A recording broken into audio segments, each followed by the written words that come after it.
Hi everyone, welcome to our North East Off the Road webinar. We've been out and about recently taking our on the road sessions across the UK, and over the past few weeks we've been delighted to be joined by advisors and power planners who've come to join us for a coffee and have a listen to what we've got to say.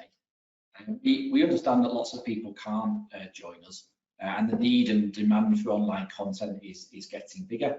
So we're putting on this catch-up session to ensure that everybody gets to hear our sessions in full. A copy of the recording is going to be available at the end of the week on our Investcentre portal. So if you want to recap on anything that you've heard today or pass the link on to a colleague, feel free to access that and do so. The session does qualify for structured CPD time. So we'll supply a copy of these the slides that you've seen today, and we'll also supply a certificate based on your time in the session in the coming days.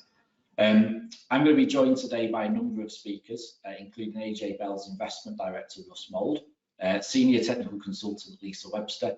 But for now, I'm going to kick off the session with a quick business update, just with what's been going on here at AJ Bell Investcentre. So I'll start the advisor update just by talking a little bit about AJ Bell Investcentre for those of you that aren't as familiar with us as a business. So AJ Bell is a FTSE 250 listed company. We've got over 460,000 clients who trust us with their investments, and over 70 billion of assets under administration.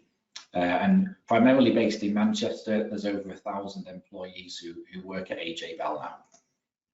We, being a PLC, we do publish our annual results to the market. We also do half-yearly updates on the results, and also there's a quarterly statement that goes out. So our half-year results that came out to the end of March are the ones that are on the screen now. You can see that the number of retail customers is up to just under 470,000. The assets under administration are up to 73.8 billion, and importantly, the revenue that the business generates is up to 103 million, which is up 37% on this time last year. And that's being a profitable business. It is really important for a platform, because you need to be able to reinvest back into your business and reinvest into the people and the development of the platform based on advisor demand. And being a profitable business allows us to do that and be around as a platform for the future. In terms of the products and services, it's a savings platform that offers a wide variety of wrappers. So you'll see on the screen here, we've got the SIP and the retirement investment account. There are pension wrappers. We've also got a ISA, general investment account. And the ISA family that we have includes lifetime ISAs and junior ISAs. And our general investment account can be used not just for individuals and joint couples. It can also be used for entities as well. So that includes things like charities, limited companies, trusts, other registered pension schemes. It can also be used for bare trusts and offshore bonds from people like Canada Life and Utmost as well. From a products point of view, we have seen more conversations taking place around cash with advisors that use the platform. So I just thought I'd put this slide in just to run through some of the options that we're seeing people talk about. So first of all, where clients hold cash on the platform or in their SIP pension wrapper, we pay interest rates of between 2.4 and 3.15%. We are seeing advisors look at using our funds and shares service to purchase gilts directly. And we are also seeing people use money market funds and managed solutions on the funds and shares service again. Within the SIP wrapper, you've also got the ability to do off-panel investment, and we are seeing people use things like NS&I, fixed term and notice accounts can be held off-panel, and also investments like trustee investment plans as well. Where you do use the funds and shares service, these are the kinds of investment options that you've got available to you. It's a full platform. So not only do you have unit trusts and OICs, of which there's over 4,000, you have the ability to invest into ETFs, investment trusts, direct shares, and as we mentioned before, gilts and corporate bonds are also options that can be invested through on the funds and shares service. Managed portfolios are available as well. So if you don't run your own portfolios in-house and you look to outsource it, we've got portfolios available from third parties. You can see them all on the screen here. So AJ Bell Investments will run a number of portfolios on the platform that are available. And then there's also third parties. We're always looking to add additional third parties based on demand. So these are the current providers that you'll see, and you will see more being added over time as well. From a pricing point of view, where you use the funds and shares service, our SIP, ISA and general investment account, we charge 0.2% on the first £1 million. It starts to tear down after that.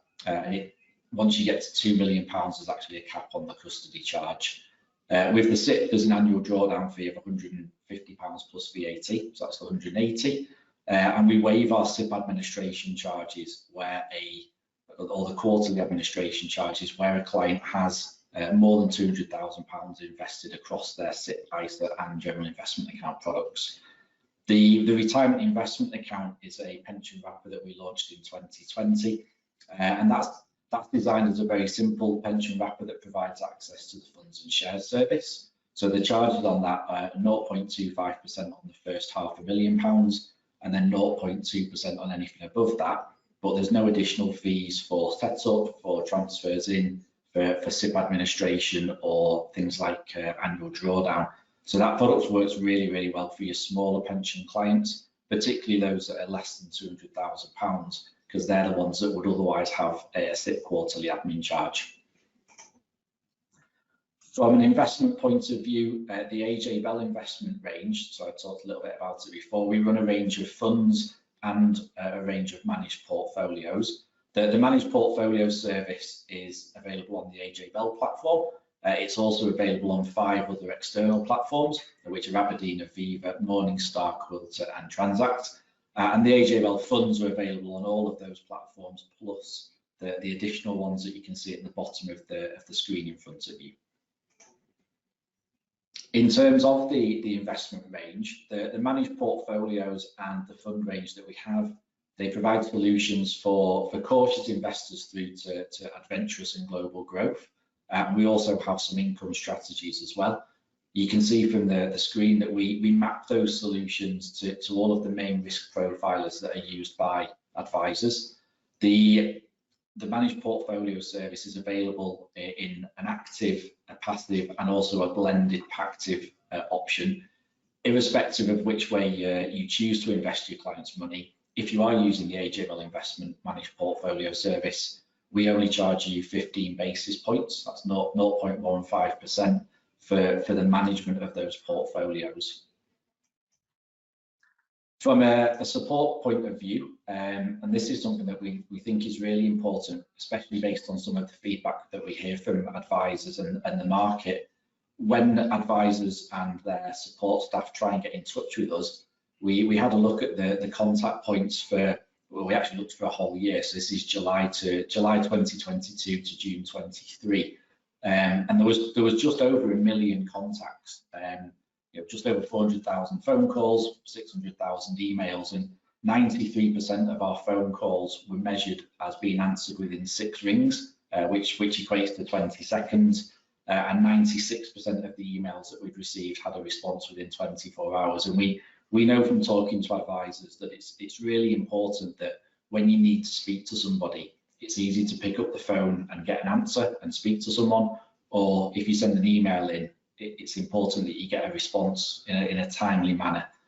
So that feedback that we've had from advisors, when we look at the service that we offer, allows us to be really confident that we're meeting the needs of the advisors and their teams.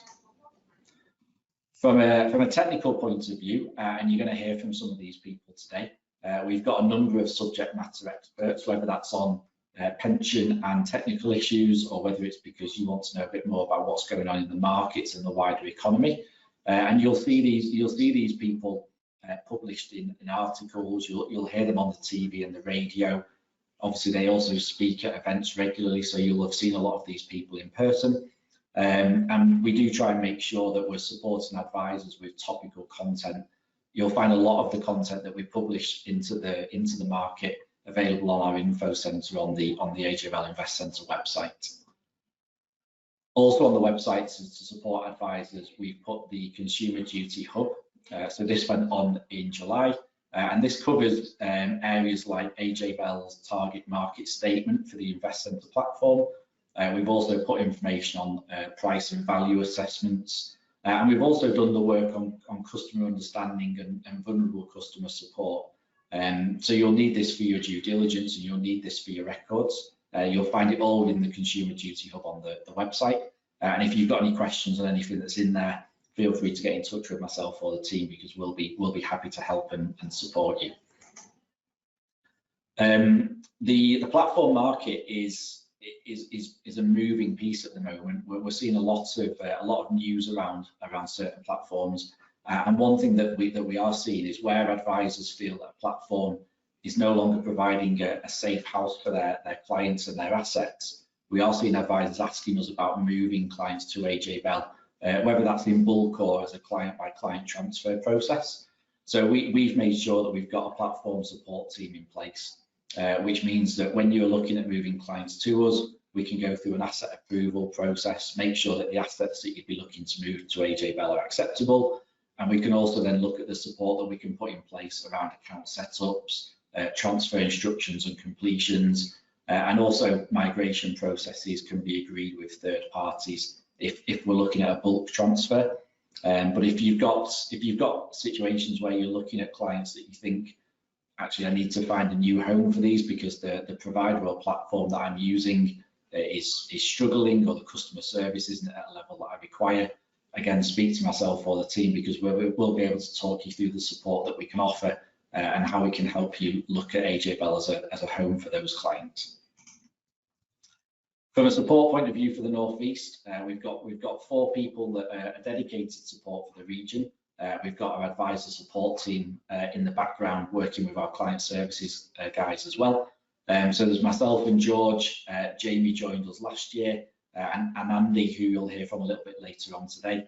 Andy's in place as an investment business development manager to help advisors who are looking at using the AJ Bell investment solutions, whether that's on platform or off platform.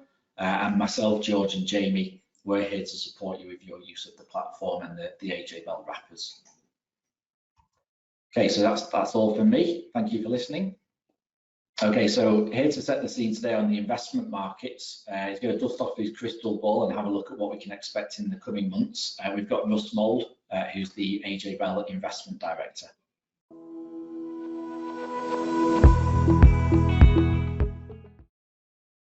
Hello, I'm Russ Mould, AJ Bell's Investment Director. Greetings from the studio in our London office. And I'm going to talk today about the Magnificent Seven charts on what they might mean for you and clients' portfolios in 2023, and more importantly, beyond. So yes, I'm a big fan of the Magnificent Seven Western, the original one, looking at the screen here rather than the newer version, which was okay, but not quite so good. And obviously we start with Yul Brynner and Steve McQueen there. And then as a pub quiz question, if you can email me and let me know who the other 5 were, then well done to you. But Brynner and McQueen are the dead easy ones. So we're going to very quickly look at what's been happening in the markets this year, because that's what I'm really good at, telling you what's been and gone, because I can read that out of the newspaper. The tricky bit, well, that will come with the Magnificent Seven and the charts to try and help us see what might be coming down the pipe. So in terms of 2022, well, natural gas and oil were the winners. Commodities overall did okay. Gold didn't lose you anything or your clients anything, but bonds and equities found it tough going, and Bitcoin was tail end Charlie. Now, the whole thing's flipped around. Bitcoin's had a pretty good year, though it's been losing a little bit of altitude of late. Global equities have been back in fashion, fired by the US in particular. Gold's hung in there. Oil's now putting on a bit of a wiggle. Natural gas, last year's biggest performer, has been very weak indeed, as Western Europe in particular has found a good job of finding liquefied natural gas and even reducing its energy consumption in other ways, whereas bonds still found it fairly tricky going, as the inflation narrative remains lurking in the background. Now, by equity markets, again, we've probably seen a fairly similar reversal of fortune from 2022 to 2023. So last year, emerging markets were doing well. Brazil and India were the kings or queens of the hill, and the FTSE 100 actually didn't do too badly. The big laggard was NASDAQ, as technology stocks fell out of favour, burdened by lofty valuations, lofty expectations, and rising interest rates. Hong Kong and China also found it difficult as lockdowns persisted. This year, Nasdaq Bitcoin has gone from last to first, helped by hopes perhaps for a pause or a pivot in interest rate expectations, lower valuations, lower expectations, which firms like Meta and Apple have generally exceeded this year. Japan's kept on buzzing along quite happily because it's the only country in the world still virtually with negative interest rates and still ploughing ahead with quantitative easing. China and Hong Kong have found it difficult to keep going even after the end of lockdown, and the poor old beleaguered UK has lost a little bit of momentum. So why is this? Why have we seen this reversal of fortune, or what's the big picture drivers for that? Well, firstly, valuations just did get cheaper. Had we been doing this a year ago, and I think we actually did one a year ago, then recession was very much the key theme, and the debate wasn't whether there would be one, but whether we'd get a hard landing or a soft landing. Frankly, now equities are busily trying to persuade themselves there's actually going to be no landing at all, at least in the United States. That's been helped by the fact that gas prices have collapsed and oil has stopped going up, although it's now actually at its highest level in November. That's seen as taking a little bit of pressure off inflation, and in turn taking pressure off these lovely people here, the central bankers who are calling the shots. And again, there is no doubt that the pace of interest rate rises has begun to slow after fairly prompt rates of increase. So as you can see here on this chart, 367 global rate hikes in 2022. The tally for this year so far is nudging towards 150, but we're well into the year, and there have been more rate cuts. Now, in terms of the cutters for this year, it's probably not a company you necessarily wish to keep. The economically unorthodox, such as Turkey, or the economically troubled, such as China and chunks of Africa. But there are one or two more encouraging stories there, such as Brazil and Chile. They were early movers to raise in their fight against inflation, so you could argue they called it better than the Federal Reserve, the Bank of England, and the European Central Bank. And they're now reaping the rewards because they're already starting to cut. So there may be something there for emerging market followers to bite onto in 2024 and beyond, if indeed inflation is under control there and you are starting to see an easing in policy, because they are markets that are still relatively out of favour, as we've seen already. And also, even though we are seeing rates going up, perhaps a deceleration there, central bankers are still trying to tighten policy in another format through quantitative tightening. This is the aggregate balance sheets of the European Central Bank, Bank of England, Bank of Japan, US Federal Reserve, and European Central Bank. And as you can see, the balance sheets are now shrinking, down by about 10% year on year. Bank of Japan is still adding, but the others are trying to make a fist of it and actually withdraw some of the stimulus. The Federal Reserve has now actually withdrawn around a quarter of the stimulus that it pumped in during the pandemic. But overall, their balance sheets are still swollen. The chances of them getting back to where they were in 2020, maybe back to where they were in 2008, absolutely no chance. So although they are still running quantitative tightening, you would still argue, looking at balance sheets in aggregate, there is still lots of monetary stimulus out there and policy is still pretty loose. Something to bear in mind when we go back to talk about that inflation narrative. For all the central banks talking stuff tough, they're still running it fast and loose in other areas. So equities, I think, as we've just discussed, have probably convinced themselves we may get no landing, continued gentle growth, even a return to the Goldilocks economy of steady growth, contained inflation, low interest rates, an environment that did so much to help assets perform across the board, whether it was equities, bonds, or some of the real trash like Bitcoin and non-fungible tokens. I'm just not convinced by that narrative, and that isn't advice, it's just my particular opinion, in that we've just had 15 years, as we've seen on the previous chart, of highly unorthodox monetary policy in the form of quantitative easing, and policy is still loose based on that. Yes, interest rates have gone up, but they're not historically high, particularly relative to inflation. And it just feels a bit pat that after big monetary stimulus, big fiscal stimulus during the pandemic, that we all just go back to where we were and everything's all jolly and nice and straightforward again. It just feels a bit too pat. Anyway, equities think that may be the case, and so far that they're being proven right. But there are three other possible scenarios, and it's pretty easy to make a call for all of them, an argument for all of them, which from your perspective and the client's perspective is tricky, because if history's any guide, then all three require a different portfolio answer in terms of strategic asset allocation. History is no guarantee for the future. We must accept that, but it's certainly something that's worth bearing in mind. So what's the case for inflation? Well, as we just discussed, monetary policy is still loose in many ways, and you're still getting fiscal stimulus coming through, particularly in the United States of America, from the CHIPS Act and the Inflation Reduction Act. Bidenomics, in short. The trend towards onshoring or friendshoring, to use a nasty neologism, well, that means we're employing more Western workers and fewer cheaper emerging market ones. That just means the goods are going to be more expensive. And energy, we've noticed again that oil is back at its high since November. Uranium is back above $62 a pound. That's up 30% year on year. Energy security may mean that energy gets more expensive, and also because again domestic sourcing, and also we are telling oil companies not to knock holes in the earth's crust, and they're listening. Their capital expenditure is quite low. Banks aren't financing their projects. Insurers aren't insuring them. So the drillers aren't drilling them. But energy demand continues to go up, and it will always do so if there's economic growth out there. And if demand is going up and supply isn't, well, 101 economics tells us that that means that energy prices are going up. What's the case for deflation? Well, this is an interesting one. The demise of trades unions has been held up as a reason for, or their emasculation has been held up as a reason for modest wage growth for many years.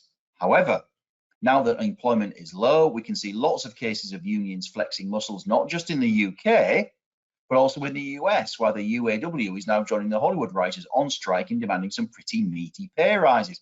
So the deflation case could even be moving into the inflation one. But overall, unions do not have the power they had in the 1970s. Overall membership is down, and that is a case for deflation, if not at least disinflation.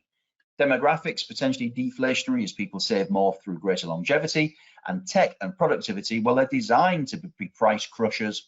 Moore's law in the silicon chip industry, we get the same price, but double the technology, or double the speed and productivity and power in 18 to 24 months' time. That's inherently disinflationary, if not deflationary. And the argument for stagflation, well, that is still the elephant in the room. It is still going up, and that zombie firms are still hogging capital. Cheap money may have been wasted, misallocated during the boom times of the last 10 years when money was ultra cheap. And a lot of firms that have added a lot of customers, but have never turned them into profit, so they've almost created a profitless prosperity situation. Well, yes, they've been very disruptive, but they've not actually made any money. So they are definitely weighing on prices. It may therefore, if rising interest rates knock some of these firms out of business, that rising interest rates could perversely be inflationary by reducing supply at a time when we've been swamped with the stuff. We shall see. But precedents for all of these, well, inflation, we've seen that in the UK and the US in the early 70s, emerging markets in the 2010s. If history is any guide, you want it to be in real assets, stuff that central banks can't print, which are generally commodities or buildings or land. You probably want to be in fairly short duration assets if nominal GDP growth is good. That's cyclicals, deep value commodities. And maybe if you're really in the mood, index linkers, though I know they are a very acquired taste, and they're a taste that our Chief Investment Officer, Kevin Duran, hasn't got. Now, in terms of deflation, well, this is the direct opposite. Thankfully, cases are rare. The US and the UK since in the 30s, and Japan, maybe you could argue, since the 90s. Then you want it to be in long duration assets because interest rates stay low. You want to be in growth assets because there's not much growth around, and bonds and cash and tech and biotech do very well, thank you very much, in that environment, if history is any guide. Stagflation is trickier. Not many examples, just the benighted UK in the late 1970s. Gold did well, and then you needed pricing power stocks, which generally meant anything could stick down your throat or down the sink, or defense companies.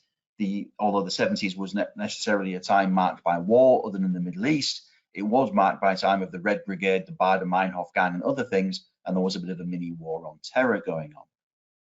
So a wide range of outcomes there, all needing perhaps different portfolio solutions. So the question is, how do we spot what's coming around the corner? Because let's face it, central banks don't know. They're the people who said that inflation would be transitory 2 years ago, and they've been proven to be spectacularly wrong. Governor of the Bank of England, Andrew Bailey, has even said publicly that the Bank of England's inflation models are based on the last 30 years of data when there's been no inflation. And the Office for National Statistics has just revised its productivity and post-lockdown GDP growth numbers. Garbage in means garbage out. So when central banks say that they're being data dependent, then there's clearly a risk of error there if the data is no good. And also the data is backward looking when they're trying to set policy for 18 to 24 months down the road, because that's how long it takes interest rates to have an effect. So if they're driving the car looking in the rear view mirror, there's a pretty good chance they're going to crash into something eventually. So how do we spot what's coming down the corner? This is where the Magnificent Seven come in, those Magnificent Seven charts. So which charts tell us that indeed we may be going back to the Goldilocks or the disinflationary world? Well, this one does for certain, because it's telling us that tech is back in fashion after its year in the gold in 2022. So this is the aggregate market cap of Amazon, Alphabet, Apple, Meta, Microsoft, Nvidia, and Tesla, or more personally, the year-on-year change in their market cap relative to the year-on-year change in the S&P 500 index. As you can see, frankly, at one stage in the spring this year, those 7 firms had added all of the S&P 500's gain and more, which doesn't say much for the other 493. The good news is there is now more breadth to the American market. Bad breadth is a bad sign. It means too many people are relying on too few stocks. And if anything goes wrong with any of them, then watch out. So a good positive sign going forwards will be better breadth from the US equity market and less reliance on this septet.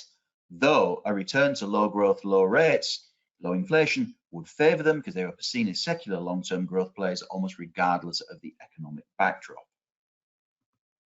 Back to where we were. I love not just old westerns, but planes, trains, automobiles, ships and trucks, because if they're doing well, the economy is generally doing well. This is Dow theory, where the transports go, the industrials follow, and generally what we're seeing here is that the argument being is that if the transports are doing, the economy is doing well, the transports will do, because if goods are being sold, then they have to be shipped and inventory and shelves have to be replenished. But if the economy isn't doing well, goods aren't being sold, aren't being shipped, and shelves do not have to be refilled. So the good news here is the transports has had a really good run this year. That plays to the maybe we're not going to get a recession at all angle, which is what the equity market's looking for. But as you can see here, the transports haven't yet got back to their late 2021 peak, so the picture might be a bit more nuanced than we think. And then another great economics proxy, silicon chips. Now, you may have heard a lot about the ARM Holdings initial public offering in the United States. ARM is a particularly interesting company, looking particularly interestingly valued right now. The good news is the semiconductor index, the SOX, that's Philadelphia Semiconductor Index of 30 global stocks traded in America, has had a thumping run this year, up about 40%. Again, maybe struggling to get back to its all-time highs, maybe losing a little bit of momentum, and this is important for 2 reasons. The silicon chip industry is a $600 billion a year sales global business. It's plugged into pretty much everything from your smartphones to your laptops, from servers to smart meters to industrial robots to medical equipment to cars, you name it. If the world economy is doing well, chips are selling. If it's not doing well, they might not. So keep an eye on this. And the second reason why this might be interesting is chip stocks are momentum jockey stocks. They feed off upgrades, they're recoiled from downgrades. So they're a great guide to global risk appetite amongst investors. A good run for the SOX. Surprise, surprise, the NASDAQ and the S&P 500 have done well this year when the opposite applied in 2022. So for the equity market to be right, you want it to keep on pulling its socks up. What you don't want to see is the SOX falling down and chip demand starting to weaken. That could play to the soft or hard landing thesis, which is not what equity markets are looking for, but perversely it is what bond markets are looking for. Equity markets are still all believing that there's going to be perhaps no recession at all now, or even a very gentle one, helped particularly in the US by Bidenomics and that fiscal stimulus. Bond markets don't want to know. As we all know, if you lend somebody money for 10 years, you will look to charge them a higher interest rate than if you lend them money for 2 years, because more things can go wrong in between. However, looking right now at both the UK and the US, the 10-year Treasury and 10-year gilt yield is below the 2-year Treasury and the 2-year gilt yield. This is known as an inverted yield curve. It's traditionally seen as a warning of a recession because it's the fixed income market's way of pricing in future interest rate cuts in response to economic weakness. This is a pretty accurate guide normally to recession. The odd false alarm along the way, but not many. But at the moment, it's been inverted for a good year. Equity markets haven't listened, and frankly, economies haven't listened. Even the UK has managed to dodge a recession thus far. The US certainly has. You've got talk of 6% GDP growth annualized right now in the US in the 3rd quarter of this year, according to the Atlanta Fed. But if the bond market's right, there's recession coming. We shall see. Also, another favorite indicator, small caps. They are much more plugged into their domestic economies. They don't have the breadth of management, breadth of product or service to really go too far from their domestic market, and that's why they're seen as a proxy for local growth. The Russell 2000 in the US is putting a bit of a spurt on. FTSE All Cap in the UK is dead as a door knocker, and these indices have done nothing since late 2021, which again doesn't really fit in with the no hard or no soft landing thesis. Now, US small caps again could be benefiting from trickle down from Bidenomics, maybe, but also the reasons that multinationals might be doing so well in the US beside Bidenomics is their treasury departments. They refinanced very aggressively into 2020, 2021, locked in lower rates. So that is deferring any pain from higher interest rates in the Federal Reserve until they refi 5, 6, 8, 10 years down the road. They'll also be getting positive carry because they're getting 5.5% now on their cash. Small caps probably aren't as cashed up, aren't as savvy, don't have the treasury facilities. So that may be one reason why small caps are lagging large caps. We shall see. But I don't like saying it's different this time because you're normally wrong. Bond market inverted yield curve, small cap weakness normally means economic trouble ahead, whatever the equity market's telling me. This is perhaps still the elephant in the room. This points to certainly stagflation, possibly deflation. You know, debt is a killer. And look at the interest burden on the US federal government debt, the red line here, absolutely going through the roof. It's now running at $1 trillion a year annualized. America's tax take is what? $5 trillion? $3 trillion goes on welfare, $1 trillion goes on inflation, 800 billion goes on defense. That leaves 200 billion for education and everything else, which really isn't enough.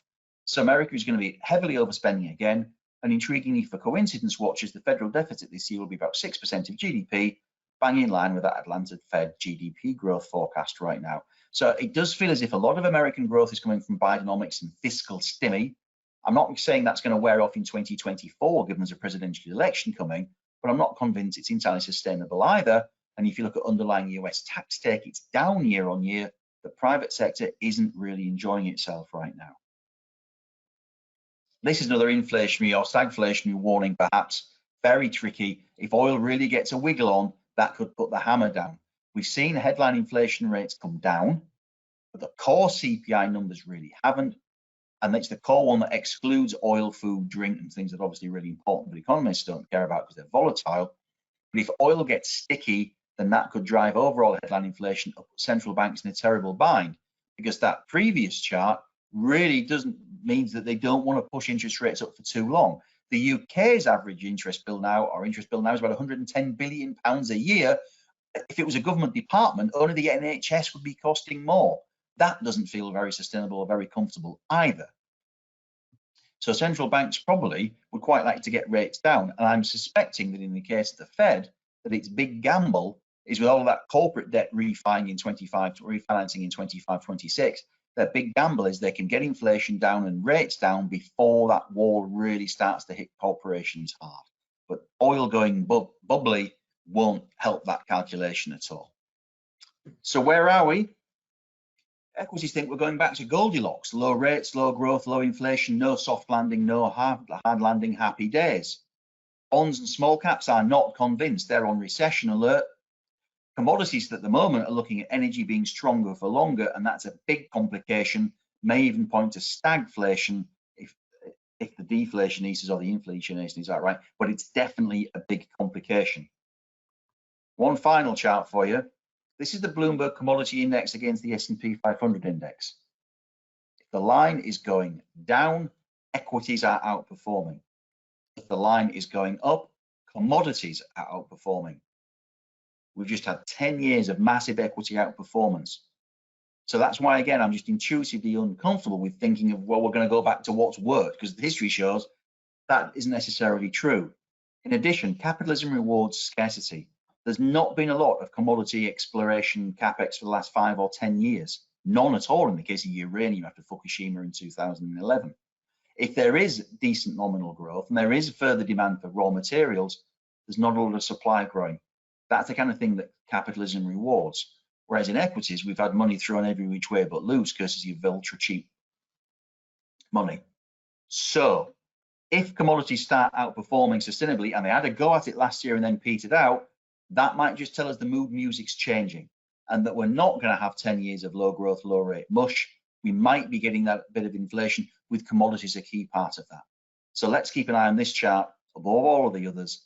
That might be then the Magnificent 8, because the original Magnificent 7 were Yul Brynner, Steve McQueen, Horst Buchholz, Brad Dexter. They're the really hard two. Robert Wagner, Charles Bronson, and James Coburn. Thank you very much for your time. I greatly appreciate it, and hopefully see you on the road in the flesh very soon. Thank you. Thank you, Russ. If you've got any questions, you can put those on the chat box, or you can complete the feedback form that's going to pop up automatically at the end of the webinar. Next up is Head of Policy Development, Rachel Vey, with her session, which is called Understanding the Changing Needs of Clients and Shifting Consumer Behaviour. Rachel's going to spend the next 20 minutes or so just diving into the FCA's annual Financial Lives survey, and she'll provide some analysis of the shifting UK consumer behaviour. It's a hugely valuable insight for advisors on the changing needs of clients, so be sure to get a notepad ready. There'll be some interesting facts and stats coming from Rachel.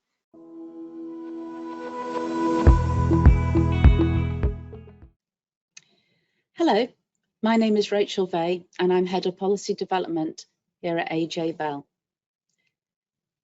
I want to talk with you today about the FCA's Financial Lives survey. Now, this came out a couple of months ago, and it's a really big piece of research that really delves into people's financial lives. The FCA is looking for critical things that are happening and to try and find out how people are coping financially. This is a flagship piece of research from the FCA. It is a massive piece of research as well, and one that they are very, very proud of. It comes in 3 parts. So first of all, there was the Financial Lives survey, and this is the main bulk of the research results. And this was carried out over a year ago in May 2022. The FCA surveyed over 19,000 people. So you can imagine this is a really big, in-depth piece of research with lots of valuable data. On top of this piece of research, the FCA also did a cost of living survey, and they carried this out in January 2023. And that looked over the previous 6 months to figure out how people are coping with the cost of living crisis. And on top of that, they did some qualitative interviews, and these were carried out in January and February of this year. Now, this all put together, this is a tomb of information and data. This is the 3rd edition that the FCA has done. The first was done in 2017, the next one was done in 2020. So not only is the FCA looking at a whole raft of information, it's also comparing it back against previous years to find out whether there are trends developing or what's changing. There are 3 ways the FCA uses this piece of information.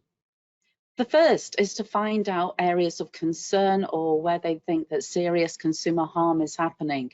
And if that's the case and they find out areas where they think they should be taking action, then they put that within the 3-year strategy. So it's to find out things that they need to take action on. The second way they use it is to look at monitoring FCA policy. So policy changes that they've put into place, for example, consumer duty. They want to see whether that's bedded in, to see whether it has changed things and made financial lives and people's financial lives better. So they want looking at it to monitor their own policy. Third, it fits into different reviews that the FCA is currently undertaking. For example, at the moment, the FCA is looking at retirement income advice. And information coming from this piece of research will no doubt be fed into that sort of review. The FCA is very, very proud of this piece of this research, and they would love it if we all appreciated it as well. They want advisors to read it, to understand it, and to hopefully get a better sense of their financial lives of their customers and their clients.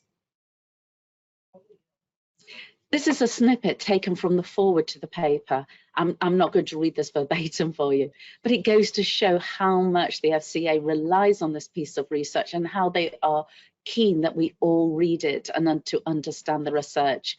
And it is an interesting piece of research, so I do urge you to go and have a look. Okay, so let's start looking at the results.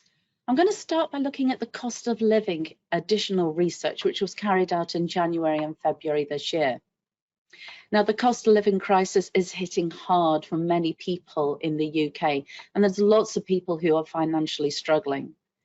I do appreciate that advisors, clients have more financial resilience than the general population, and they have the support of their financial advisor to help them through this.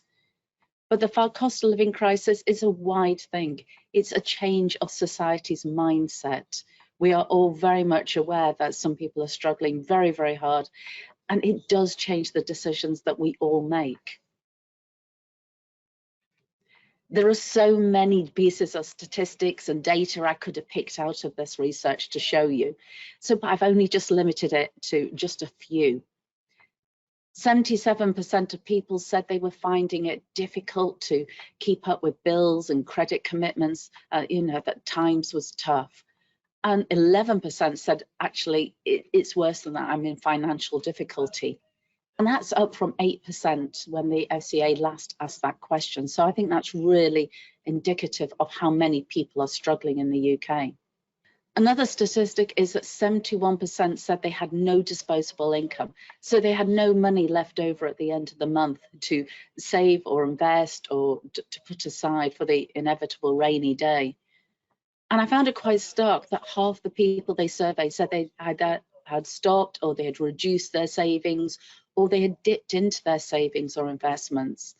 And I think if you have a low financial resilience anyway, that just shows that times are going to be very tough for people, and then just not able to save anything else. The Treasury and the FCA are always keen to find out how people are coping within the current cost of living crisis and what that means for their savings and for their pensions. 6% have stopped or reduced their pension contributions, and the survey found out as well that 6% had fully encashed their pension or taken out a lump sum to help ends meet.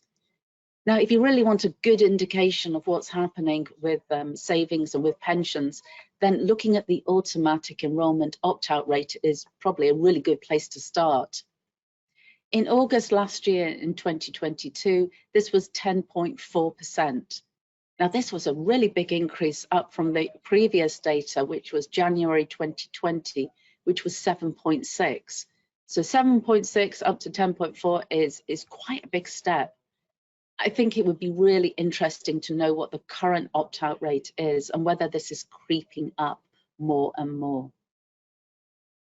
The silver lining with all of this is that retirees are generally, they're coping okay. Financially, they're all right.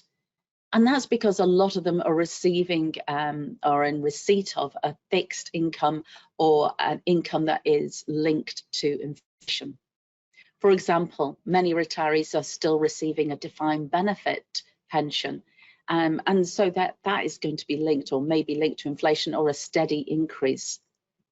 And of course, if they're receiving the state pension, then because of the triple lock, they are enjoying very good increases to that state pension.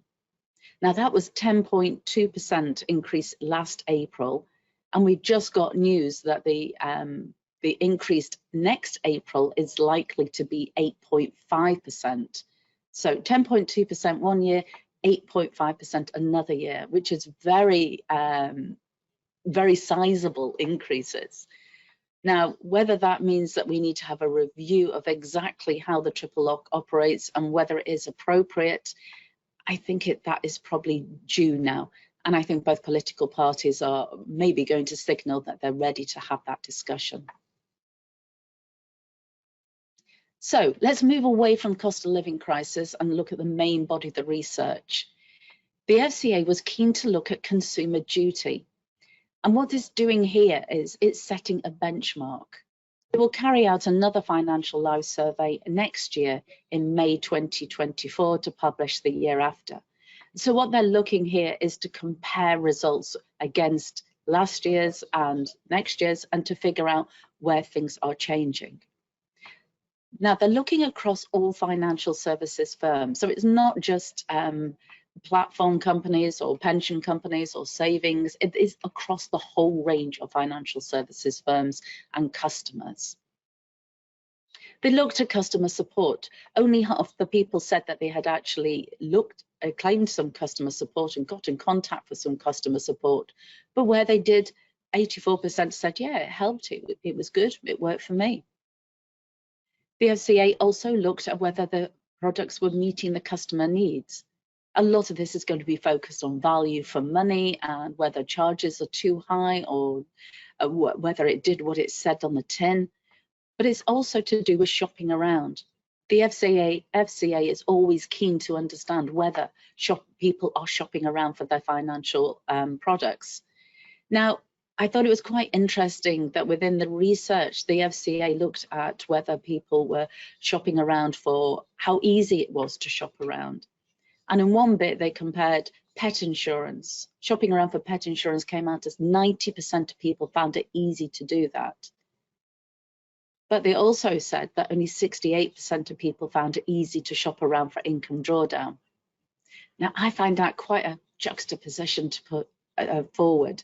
I'm not entirely sure it's the same process to shop around for those two different financial services products. The FCA also wants to look at communications. 27% of people didn't find communications helped at all when making a decision. But on the other hand, 20% said yes, it did help. So I think there's just a range of responses there. What is interesting is that for vulnerable customers, that figure of 27% increased to 40%. So vulnerable customers or customers with vulnerable characteristics are struggling a little bit more with communications and support and getting the right sort of product. And that is very apparent all the way through the FCA's research and looking and what they have said about their research. As you've put consumer duty implementation into place, I'm sure that you've looked at your vulnerable customers and how they are coping and to make sure that there are solutions available for them. And I think this is one angle that the FCA is going to pick up on as part of its implementation review. Okay, so turning now to trust in the industry and the provider. Well, the trust in providers and the industry is not spectacular. Only 4 in 10 people said they've got confidence in the UK financial services industry. And I thought it was quite damning that only 1 in 3 thought financial firms were honest and transparent. When the FCA dug a little bit deeper in the qualitative interviews to find out why people's trust and confidence was low, then people cited things like the banking crisis of 2008 and bailing out banks and bankers' bonuses and PPI mis-selling and things like that. And I think that what this goes to show is that these set pieces live long in people's memory, and that's really the general perception of the industry, and it's going to take a long time to row back from that. However, when the FCA asked people about their trust and their confidence in their own provider, specifically their own provider, they were generally happy. Now, I've included some data here for looking at some different financial services products, some annuity, mortgage, income drawdown, cash ISA and a DC pension. But as you can see, these figures are generally really high. People had either high or moderate satisfaction. So they maybe had a problem with the industry, but not with their own provider. How did they view their advisor then? Well, I think these are really positive figures. You can see from the bottom 3 graphs the level of trust and satisfaction that people have in their financial advisor. So all this data is taken from people who work with a financial advisor or have received financial advice over the last 12 months. And generally the levels are really high. So where they do get financial advice, it's working out well. People trust them, trust their financial advisor, they've got high levels of satisfaction, and they've got confidence in the advice plan that they have been set. Looking at that 19,000 people that they surveyed, only 8% had received regulated financial advice in the previous 12 months. And the number that were receiving it from a financial advisor firm had remained steady over the last few years. Where there have been a slight increase is the number of people who are receiving online advice, and that had increased 8-fold. Now that sounds spectacular, doesn't it? But it is only 800% increase on a small number is still a small number. So it's still only about 1% of those surveyed. But it does show that it is increasing slightly in some areas. The FCA went on to ask why people like advisors and why they trust their own advisor. Now, if you're looking to build your client bank and you're looking to review your communications and how you position yourself as a firm, then this slide might be of interest. It shows that people really appreciate the FCA regulation and the safety net that that gives, that they're looking for a brand or reputation that's really quite high, and that professional qualifications are crucial. And I think that all stems towards building a really good, solid profession. Recommendations are also key, whether it comes from a friend or a family or an accountant or solicitor. So maybe including testimonials within websites and the way that you position your firm is really useful. I also wouldn't be too quick to dismiss things like Google reviews. It could be that people really rely on these to figure out how other people like them have experienced the firm and have experience of the firm. So I think these things are really important. So people who are using regulated financial advice, who are getting regulated financial advice, are generally very happy with it. And I think that's, as I said, I think that's really positive. But the FCA was also keen to find out how people who don't receive it, but should receive it, view financial advisors. Now, the FCA looked at their survey and they reckon 28% of the people surveyed should be getting regulated advice. Now, this is their definition, but their definition was anyone who had more than £10,000 in investable assets or had more than £10,000 in a DC pension and was within about 2 years of making a decision about what to do with that money. Now, what they found with these people, they asked them about if they thought financial advisors were unbiased, whether they trust financial advisors to act in the best interests, and whether they think they are professionals. And you can see from the top 2 columns, those are people who agree with those statements or slightly agree, strongly agree or slightly agree. And I think it's a bit of mixed views, really. I think that the fact that they do view, and over half the people view financial advisors as a profession, and it's a strong profession, is really positive. But there is probably some work to do in other areas to knock down barriers. So one of the areas the FCA is very keen on is to make sure that more people receive support and guidance when making decisions. They have set up an advice guidance boundary review. And this is looking at this magical line just between what is given, when a communication is guidance and when a communication is advice. And the concern about some providers and employers about not overstepping the mark and not, for anything they say, straying into advice. So the FCA is going to give us a lot more information about where that boundary lies to hopefully help people, to help providers and employers give communications that can help people and support people in making decisions, but is not regulated financial advice. But they also need to look, I think, wider than that, and to look at closing the help gap within the UK to make sure that more people receive support and guidance. Now, part and parcel of that response and that solution has to be increasing the access to regulated financial advice. But there might not be many people out there who want to work with financial advisors or can't find a financial advisor to work with. And there is a question whether advisors have the capacity or the desire for new clients as well. The FCA is also keen to make sure that the people who do need support and guidance get it.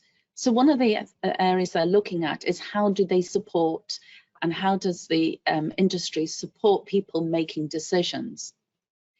Together with the Treasury, the FCA has set up a review of the advice guidance boundary.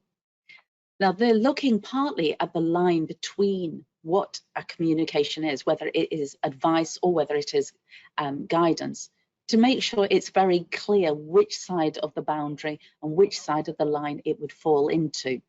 And this is to give comfort to both providers working directly with customers and also employers to make sure that they know what they can say to customers or their employees when they're making decisions, and to be confident that they're not straying into regulated advice. But this review has turned into a much bigger piece of work, and it's now looking at how to reduce the help gap to make sure that people get support from when they are making these big decisions. There are several things that the FCA and the Treasury are pondering.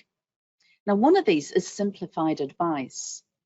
You might remember that last year the FCA issued a consultation on simplified core investment advice, looking at how to give simplified advice around a stocks and shares ISA, where you look at a reduced fact find and just focus on giving advice at that one particular point, just on transaction, not ongoing advice, and whether that would work in practice.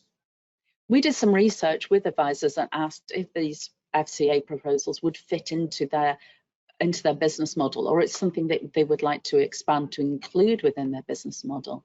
And 93% of advisors we talked to said, no, this just simply does not work for us. Now, I'm quite relieved that the FCA has decided to drop these proposals for the meantime, and they've decided not to go ahead with that particular bit of the consultation. However, they have rolled the proposals into this broader advice guidance boundary review, and to see whether simplified advice could play a part. If it does, then it has to fit into advisors' business models, and it has to work on that basis. There are other things that the FCA and Treasury are looking at. One of them is regulated guidance, whether that's regulating the people who are giving a certain level of guidance or what that guidance says. But it's looking at exactly how to give more personal information, but again, not straying into regulated advice, but giving them more information and more support than currently get. Part and parcel of this has to be including and widening out access to financial advice as well, and regulated advice. And I think that's an important part of the proposals that the FCA and Treasury should be looking at. Finally, the review is also considering pathways. So looking at the progression of someone's decision making, and whether they can say whether they chose decision A, then decision B, then decision C, will give an output at the end of what you could say to someone. And I think that is needs a little bit more work and consideration. It cannot be too restrictive or too contained, because people's lives don't work like that. It's much more nuanced. So I'm not entirely sure whether pathways could work in practice, but we need to see what the FCA and Treasury are proposing. And hopefully we will get a consultation or a discussion paper on this in the next few months, certainly before the end of the year. Turning now to look at specific savings and investments. Let's start with pension saving. The FCA wanted to know how many people were saving within a pension, and the answer was, of all the people who were not yet retired, 67% of them were building up a pension. The people who weren't were people who were unemployed, or they didn't earn very much money, or they had opted out of automatic enrolment, or the self-employed as well. And I still think there's quite a bit of action that the DWP and probably Treasury and government in general need to take to encourage some factions of the self-employed to save more for their later lives. The FCA also asked people who were saving, how much are you saving? You can see from the graph that it's banded into different pot sizes, and that the majority of them haven't really built up a very big pension pot yet. And I think that's understandable. Automatic enrolment is still in its relatively early days, and obviously as time goes on, these figures will increase, especially as now we know that the lower earnings age is going to be reduced from 22 to age 18, and that it's going to contributions are going to count from the first pound of earnings upwards. So these are both positive things that have happened, and these now just need to be implemented within the automatic enrolment rules. There are a couple of stats here which I found quite alarming. First of all, just under 1 in 10 people didn't know whether they were building up a pension or not. Now, I'm a strong believer in automatic enrolment and in the power of apathy, but I find that a little bit alarming. I think if you are in a pension scheme, even if you didn't choose to be there in the first place, you should know about it. The second one is people who don't know how much they have got saved. Now, that was 30%. So 3 in 10 people just couldn't put a figure on how much they had saved within a DC pension pot. I realise that there is an element of cynicism about Pensions Dashboard, but I think it could be a very strong motivator to increase engagement between people and their pension savings. Now, if we can encourage them to go onto the Pensions Dashboard and to pull the data towards them, then they can find this out and maybe find out they've got more pension pots than they knew about and more pension savings. How do people take their pension pots? Well, again, the FCA wanted to understand that, and I think these graphs probably reflect what you know is happening already. A lot of it is partial encashment. People are maybe dipping in and out of their pension pots to take a little bit of cash or a little bit of income drawdown at times when it really suits them to do so. 1/4 of those who had access to their pension pot was still working. Now, I found that a little bit on the low side, but it may be with that financial advisor clients that this figure is a little bit higher. These are the sort of statistics that are going to feed into the FCA's review on retirement income advice. Turning now to look at investments. The FCA asked people, do you invest and where do you invest? So the answer was 41% of people said, yeah, we have investments. And it covers the broad range of everything that you would probably expect, really, and where you think that people would probably invest their money. What I found was quite interesting was a little slot which the FCA included, a little bit which they drew out and have focused on younger people. Now, those people who are aged between 25 and 34, there had been an 11% increase in the number of that age category investing. So that's really quite a big jump. And there was more men who had increased their saving than women. I think this relates to the increase in high-risk investments and the fact that that had doubled to 8%. And when the FCA looked at investment in crypto assets, they found that had gone up threefold. So quite considerably more people are investing in these type of investments. The FCA dug a little bit deeper and asked people, why are you investing in these products? Why are you investing in these type of investments and crypto assets? And they gave them a range of reasons why. And 85% of the people chose quite an emotional reason. For example, they said it was challenging, or it was novelty, or it was fun, or it was a gamble, which I thought was very worrying. But I think what this shows is that we've got a new cohort coming forward of risk-hungry, emotional, maybe men, who want to look at these particular assets and want to invest in these particular things. And I think the FCA this will cause a few sleepless nights for the FCA to figure out how they can support these people in taking this investment. I want to end on a positive note by looking at pension investment scams. Now, the pensions cold calling ban came in quite a few years ago, and there is now proof that it is beginning to work. In 2017, 22% of people received an unsolicited approach, but that had fallen to only 9% this time round. So I think that's really positive that fewer people are receiving these approaches. However, out of those who did, 8% responded to the approach and 3% lost money. Now, one pension scam it's one scam too many. So the FCA needs to really keep on top of this. The FCA and the government need to keep aware of how pensions and investment scammers are working. Because if one thing is guaranteed, once you think you know how it's all working, and once you think you know what the model is, that's the time when the scammers change it. So in summary, the Financial Lives Survey is a key bit of research from the FCA. It is very big and very comprehensive. There is a lot of data there, and I do urge you to go and have a look, because I do think you will find some elements of it really interesting and pertinent to your clients' financial lives. The FCA is looking at it to monitor consumer duty, and it's obviously looking for results to be positive next time round, to show a key difference and to show that the dial has moved. Generally, people don't trust financial services, but they do trust their provider. I think there are some issues still remaining around how many people are accumulating pensions and how many people just don't know how much they've got in their DC pension pot. And obviously, investment in crypto assets is the key concern for the FCA, and I would expect them to continue to look at this area in depth.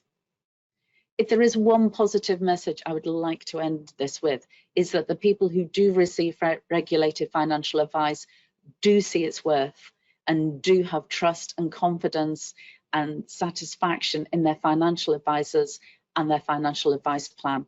And I think that's a lovely positive note to end on. So thank you very much for your time. If you do have any questions, then please feel free to get in touch. Thanks. Bye. Thank you, Rachel. Again, if you've got any questions for her, or if you'd like to know more about the analysis, please make a note on the feedback form or pop a message into the chat box that appears on the side. We're just going to take a quick break now for 5 minutes, give you time to make yourself a cup of tea or coffee. We'll see you back here shortly.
Welcome back. Next up, with a few minutes update on the AJ Bell investment range, including performance, is the Investcentre Business Development Manager, Andy Adshead.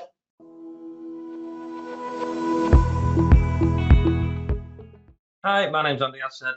I'm the Investment Development Manager for the North, which incorporates the Midlands, the North and East and North West of England, Scotland and Northern Ireland. I'm going to give you an AJ Bell investment update as part of this webinar. So let's crack on. Little update in regard to where we're up to in terms of AUM. So we've gone through the 4 billion mark now, and I would attribute a lot of the growth to, well, a couple of things really. Time. So, you know, you guys in IFA land obviously want us to have a track record. Now that that track record is over 5 years, that's been a significant tick box for a number of IFA firms. So they've been able to assess not only performance, but the consistency of return profiles. So we can see that on slide, 72% up year-on-year growth, driven significantly as well by the low-cost nature of the investment solutions, and I'll come on to that a little bit later. And you can see at the bottom there that we did win our award from Citywire. You know, I often joke about this. It wasn't for the brochure or the quality of the presentation of the material. It was something that was significant to clients, so the most satisfactory investment outcome. In other words, clients sort of beginning to feel as though they're invested in a place where the consistency is there, and also some downside awareness, some management of risk, which is why people like yourselves outsource. So what do we do? So what does our core investment strategy look like? Quite a busy slide, so I'll try and make this as simple as possible. If we start from the top down, so risk targeted. So the growth proposition is risk targeted. That's part of our governance framework. It's designed to ensure that if you recommend a solution that's a mid-risk profile, so somebody who is a balanced investor, so circa 50% equity as an example, then you've got this sleep at night characteristic, that risk profile 5 out of 10 per se isn't going to drift into a 6 or isn't going to drift into a 4. So that isn't a situation where we're buying an asset allocation or we're told which assets to buy and which asset allocation in that asset allocation process. It's simply a measure by volatility. So in this example, we use distribution technologies volatility bands. We set our own asset allocation inside, and then we manage the expectations to those volatility bands to make sure that we're keeping our risk classification. So that's pretty much the top. These are gold standard risk targeted portfolios. So again, that helps you as part of your process and the understanding of the client that it's going to meet their risk profile expectation. You look down the side, it says 5 different implementations. So if we start sort of top down, so there's a passive MPS proposition. Use the word passive loosely, populated by ETFs. It isn't passive with a rules-based approach, so think of that as a low-cost proposition. And then if we move down sort of vertically, top to bottom, so passive, what we call Pactive, which is a blend of the investment funds, a CEDO-coded range, and the active MPS proposition. So that's a blend of active and passive, 50-50 split. There are tolerances around how far that can deviate. So obviously, if the active solution outperformed the passive solution, then you'd see that 50-50 split move. There are tolerances around that in order to maintain its 50-50 process as accurately as possible. And we move on to the active MPS, responsible MPS, which is very rules driven. I would describe that as a do no harm proposition. If you were looking at a 1 through 5 scale in terms of something being responsible of the ESG characteristics, it probably fit boxes 1 or 2. So the title there is definitely rules-based approach, something that's very easy to document, easy for the client to understand exactly what they're getting. There are some exclusions. There's a link through MSCI to data mine to ensure you've got the right characteristics of stocks inside those portfolios. And then, as mentioned, there's a growth fund range. So the fund range is a CEDO-coded version, a unitized version of the passive MPS. There are a few subtle differences in terms of what's available inside. So clearly an MPS is a portfolio of different funds, ETFs, whereas the fund range can invest directly in gilts, and that's a cost saving. So it's extremely useful. The growth fund range is listed in a significant number of different platforms. If you think about the reducing capital gains tax allowances that clients now have been able to control their withdrawals to make ISA contributions, for example. So think of somebody with a GIA, a general investment account, an MPS solution in there could trigger unintended consequences in CGT. Now the allowances are quite small, whereas a CDOL coded version definitely puts you, the financial advisor firm, in control. If we move on to what we do in the income space, on the left hand side there you can see a range of income solutions, so 2 risk profiles. The risk profiles aren't risk targeted, it's very much a solution that targets yield rather than that targets risk. But a rough expectation will be somewhere around the mid-risk profile, so somewhere that's around, currently around 50% equity, so about a DT5, and the income and growth solution, which is designed to aim for the similar yield target, but with a little bit more of a growth bias towards it in order to combat inflation and value over time. So you've got 2 income solutions, 2 different risk profiles, but 3 implementations, so a passive version, an active version, and then again a CDOL coded version to help with those general investment. On the right hand side, there's something that is gaining significantly more traction. So certainly as the regulators sending reviews out to firms about how they construct their CRP, their centralised retirement proposition, having a solution that's bucketed, so that's got different assets for different timelines, and then as you can see at the bottom, is trying to combat sequencing risk, which is something that I'm sure you've been made aware of, certainly since probably the late 2000s, 2008, 2009, post-financial crisis. There's a lot of talk about sequencing risk there. So this approach is bucketed. Start from left to right, short-term cash, there's a 10% cash return. I want you to think of that as having somewhat of a cap and collar approach. So 10% cash, if it falls to 4% cash, we'll take action, and that's the trigger point for us to take action. The aim would be that it wouldn't get hopefully down to 4% cash, because the 2 solutions on the right, the medium term bucket and the longer term bucket, are both targeting yield. Current yields on those portfolios as it stands, so the anticipated yield for the coming year, 4.68% for the medium term bucket, 5.32% for the longer term bucket. So you can see there a combination of around 5%. That gives us, I suppose, cash available in the first year to an investor of circa around 15%. So you've got 10% holding and this 5% yield that's topping that cash up naturally. Why 10% in cash? Think of it as an anxiety trigger. So the client probably will end up in a position where if they see the turn on the news and the market's fallen, their anxiety levels are going to start to increase. They haven't got the earnings capacity to put the money back into that proposition. So therefore what they've got is what they're very reliant on. And the idea of the 10% cash is to do 2 things. It's to hold them through a peak to trough market cycle of the market having fallen and then rebounded. So in other words, using time as an ally. And secondly, and I think probably just as importantly, the unknown. And so the client comes to you probably at the worst time, because that's the way that the world tends to work. They come to you and they say, "Hi, Mr. IFA, Mrs. IFA, Miss IFA, Miss IFA. I need to take a capital withdrawal from a retirement account because I want to do X, Y, and Z, whatever that is."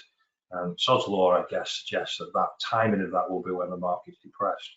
And you then have a probably combative conversation with them about why it's not a good time to do it now, when they say, "Yeah, but pension freedoms and all that kind of stuff. I want to say this withdrawal." So this way, we've got this cash buffer for the unknown, and as an anxiety corrector, if you like, something to say it's okay, you don't need to panic, you've got plenty of cash to cover you for the short term. So like I say, we're seeing increasing conversations around that on an almost daily basis.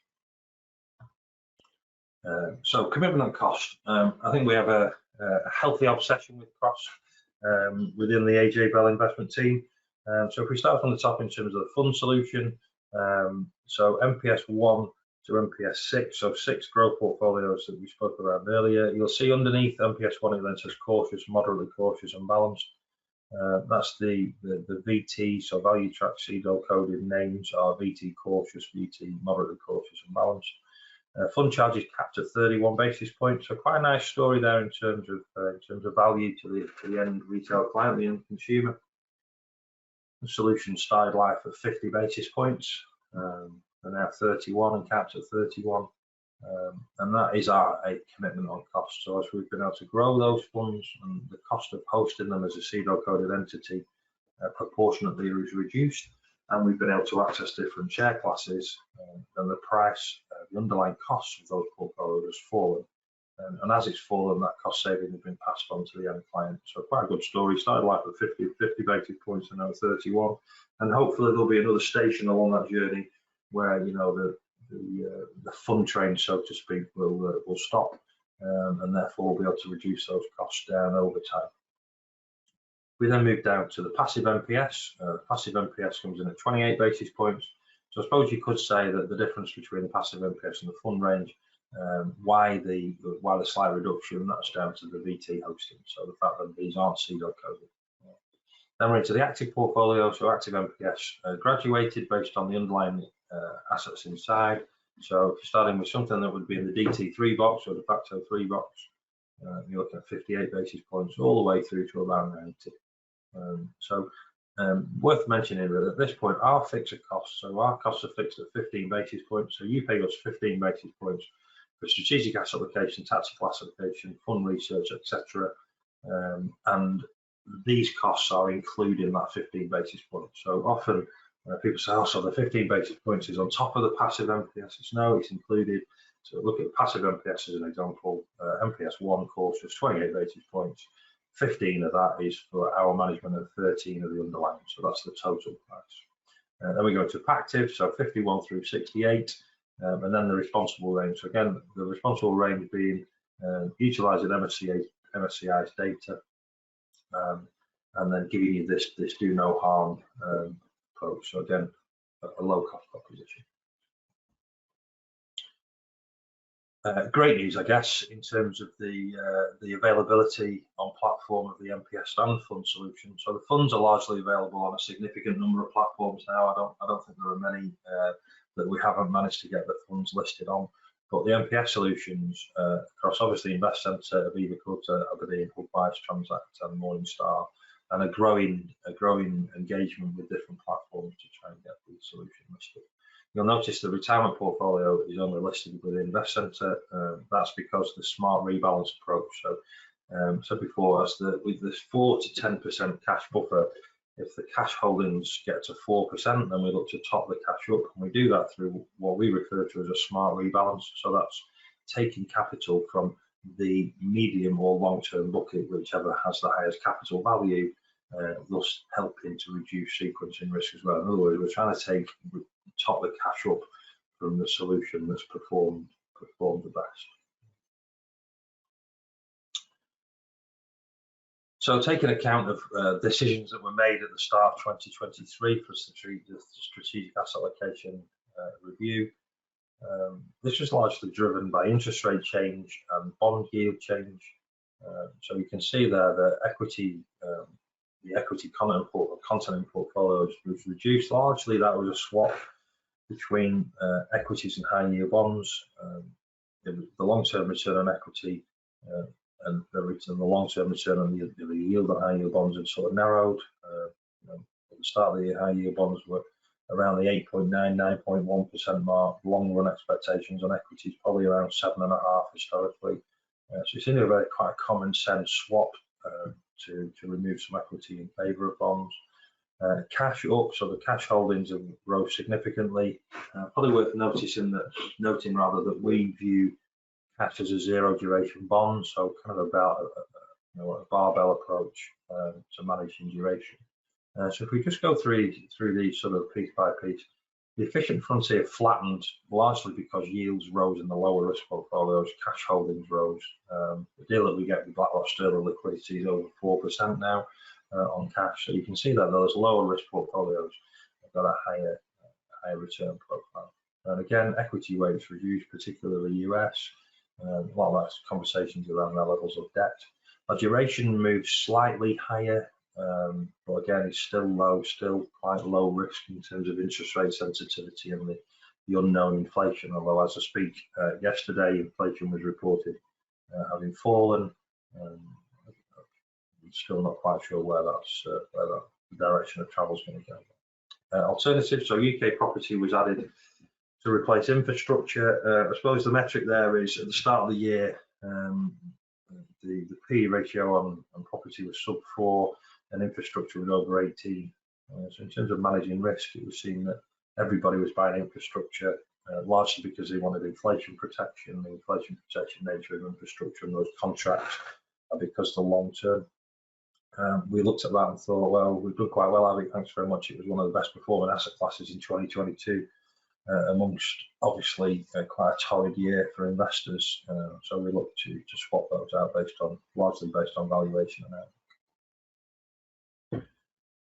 Won't dwell too much on MPS performance, but you can see their annualized returns all quite graduated. So you've been rewarded largely for the risk that you're taking, and extremely consistent.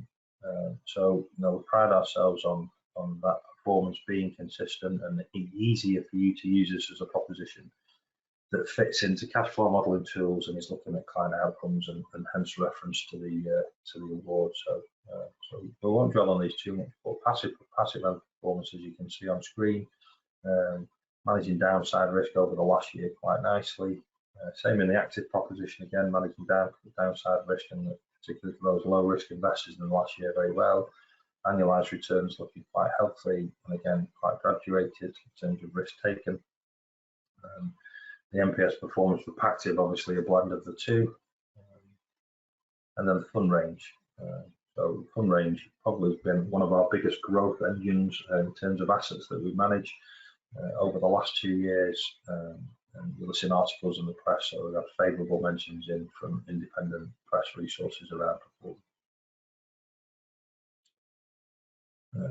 Okay, so where do we sit now? So that's as of the 31st of August through September. The 1 year numbers actually picked up to first and second quartile, but really we're looking at the longer term nature. You can see they're right across the board, from top to bottom, the 5 year annualized performance all ranking in the first quartile, which is pleasing to see from our perspective. I'm sure yours, some of you no doubt will be invested in these solutions already. And again, the 3 year annualized first and second quartile performance, which again is pleasing to see. And it's that consistency, I think, across the different risk profiles that IFAs are certainly taking note of. I spend quite a lot of my time talking about the range of expected returns. I think it's something that in the main firms are bought into. So I'll give you a quick summary of what this is. I refer to this often as a dispersion of return charts. In other words, from left to right, as I take more risk, I expect to make a healthier return, but I accept that maybe there's a little bit more downside available, which is represented in the grey shading. It's worth noting that we try and take what we do. We take away from a modelling perspective the best 10 years. So if you think of 100 years of outcomes, we take away the best 10, expecting that those would be largely unpredictable. It's unlikely that you're going to get a return profile that's in the best 10 out of 100, so the best 10%. And we take away the worst 10 now. Clearly in 2022, we got what we described as a 1 in 100 year event. But we still managed to manage that downside really well. So the coefficients for these portfolios in 2022 were a downside of 3.9 on the lowest risk portfolio. So on the left-hand side of it now says 1.8. Last year's vintage, if you like, for 2022 was 3.9. We managed that quite well. At worst, we were down 5 against a modelled, excluding those 10 worst years at 3.9. I wouldn't mind pointing out to you at this point is these are long-run expectations, but they are data-driven. So the component parts of those portfolios make up these numbers. So again, start on the left-hand side is probably the easiest. The anticipated return long-term is 5.9%. When you think that high yield bonds are at sort of the upper 8s, low 9s in terms of yield, cash is yielding us 4.4.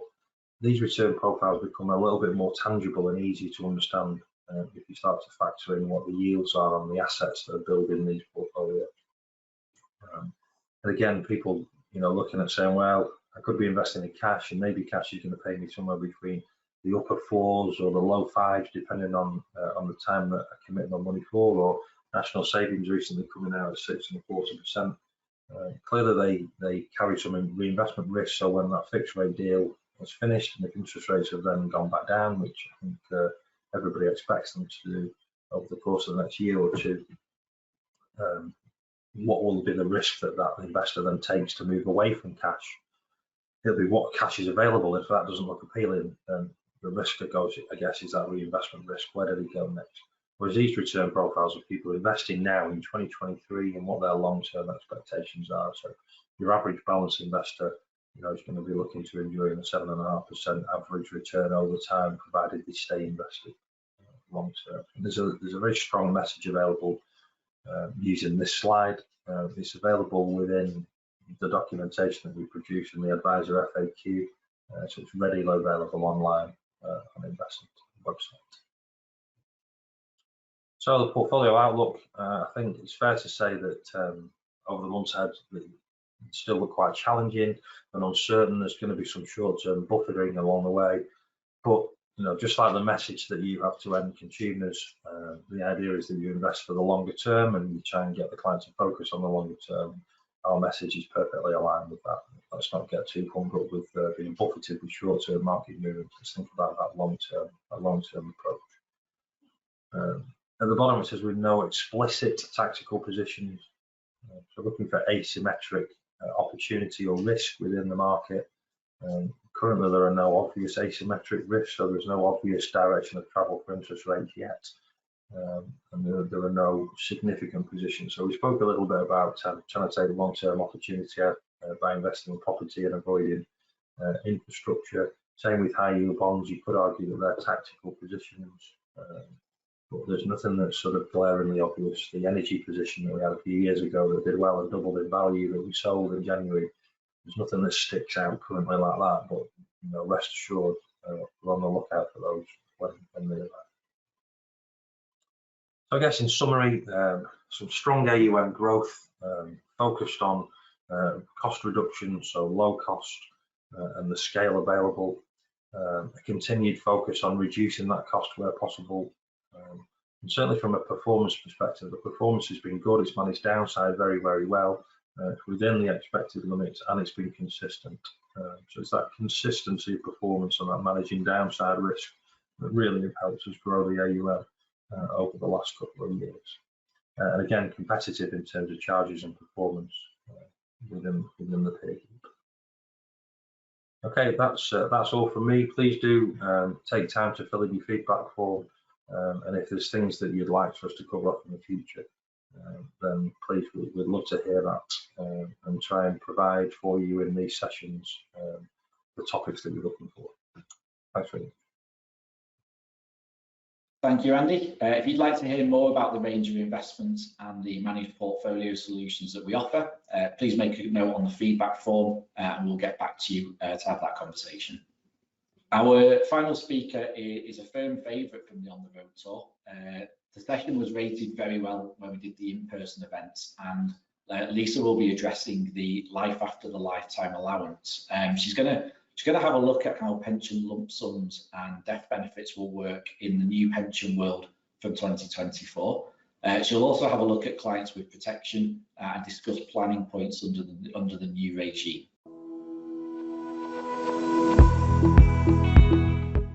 Hello and welcome to this session on life after the lifetime allowance.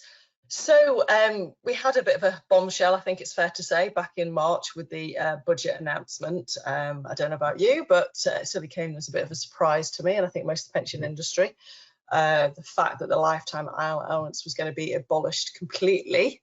We'd heard rumours that it was going to be cut, but it going completely was a bit out of the blue, and certainly without consultation with the industry. So we've got a lot of changes coming about.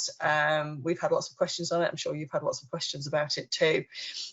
So really, yeah, the idea of this session is to go through what we know so far in terms of what's happened now and you know, what's going to happen in the future with the lifetime allowance. So I'm going to start off by just having a bit of a recap of the rules for the current tax year. So you know, it's a gradual process that's happening. So we've had a set of rules come in this year.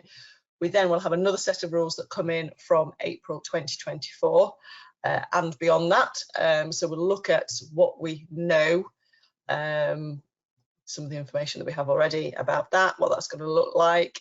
I'll talk about protections a little bit. So you know, what the impact is for clients with protections in the new world. And then I'll look at some of the questions that we don't know the answers to yet, which there are a few. So yeah, just to acknowledge, I'm sure there'll be things you're getting asked and certainly things we're getting asked that, yeah, we don't know yet. So kind of trying to determine what we do know and what we don't know. So a bit of a timeline to start off with then.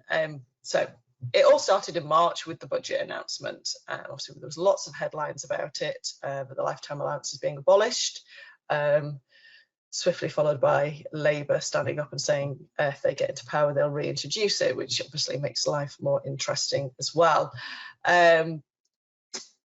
Obviously, we sort of what we're talking about today is really, how it is going to be removed. Dealing with that might impact how, if ever, they did bring it back and whether they actually will. I think there's still some debate about that, really. But anyway, yeah, so we had the budget announcements in March, and then it was about a week later we had our draft finance number 2 bill for this year.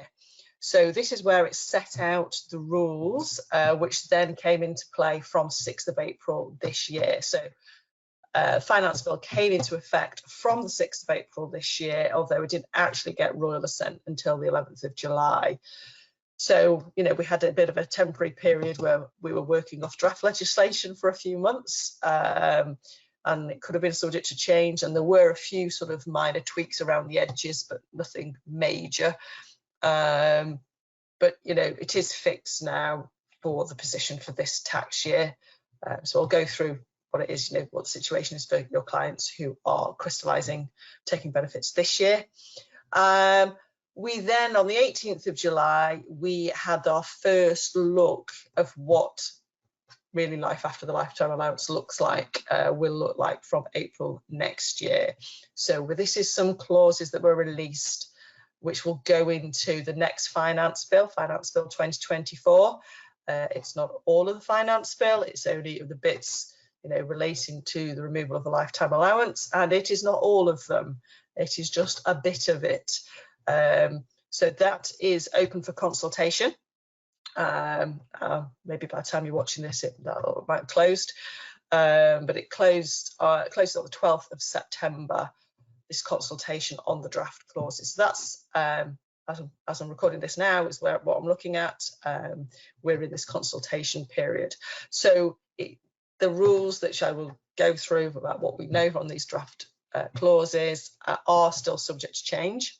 And as I've said, they're by no means complete. So we are expecting further legislation to tell us a bit more about the rest of the rules, the bits that are missing. Possibly November.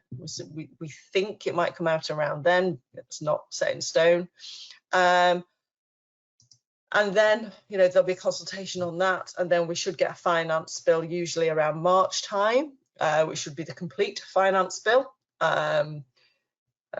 which isn't really very far ahead of the changes, which are all meant to come in April 2024, is an implementation date for these new changes around the removal of the lifetime allowance. And again, still will be a bill, so there could be little tweaks in it right up until it gets royal assent, which is normally they do it in July, just before the summer recess, where it's then definitely and not going to get changed until they make some new legislation. So we'll start off then by looking at, say, the situation for the current tax year. So this might be a recap for some of you, I'm sure, but just a quick sort of reminder, if you like, of what's happened. Because of course, when the budget came out, it was, very short notice for, from middle of March until the 6th of April. The intention's always been to remove the lifetime allowance, but there just simply wasn't enough time to do it. So we've had these temporary measures in place effectively for this year. So not massive changes in terms of the process and what goes on around benefit crystallisation events. We still have our lifetime allowance in place this year, frozen at the level of £1,073,100. We still have maximum PCLS payments of £268,275 for anybody who doesn't have protection. We still have our benefit crystallisation events, and we still, as a provider, we still have to issue BCE statements when somebody takes their benefits.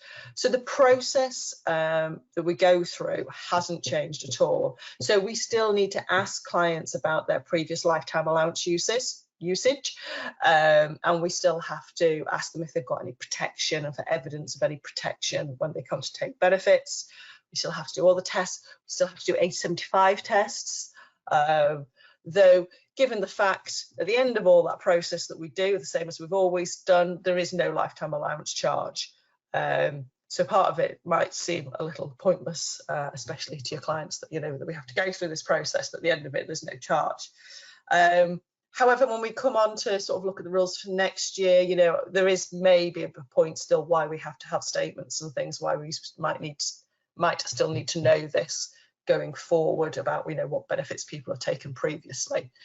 I say this is all law now in the Finance Act, which has now got royal assent for this year. Now, there's no lifetime allowance charge, say, in the current year, but there's a little bit of a caveat on that. So anywhere that we had the 25% lifetime allowance charge previously, that has gone.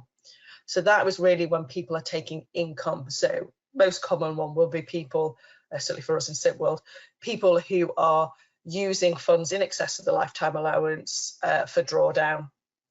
So basically, that's where we used to have the 25% lifetime allowance charge. The funds would remain within the pension, but when they come to take it, they pay income tax on it. That 25% charge is gone now. They just pay the income tax when they take it out. So age 75 is the other one, is the main one on this as well. A lot of people would only designate funds to draw down up to the LTA before 75. Obviously, some people did the excess before that, but not always. But you couldn't avoid it by 75. So, quite often on age 75 tests for those in excess of the lifetime allowance, we would have to deduct the lifetime allowance charge from their fund and pay that across to HMRC. We don't have to do that in the current tax year, so that is fine. But where it's the slight caveat is with where a 55% lifetime allowance charge would have applied previously. So these are the ones where it was paid out as a lump sum. Because obviously with a 25% lifetime allowance charge, it was still within the pension and they would then still pay income tax on the way out. Whereas with a 55% lifetime allowance charge, that was it. There's one tax hit, which is why it was a higher rate, because there wasn't income tax as well. So in the current year, basically, anything above the lifetime allowance taken as a lump sum, you don't pay the 55% tax charge, but on the bit above the LTA, you now pay income tax on it. So in the lifetime, that would be a serious ill health lump sum. The more common one would be the lifetime allowance excess lump sum.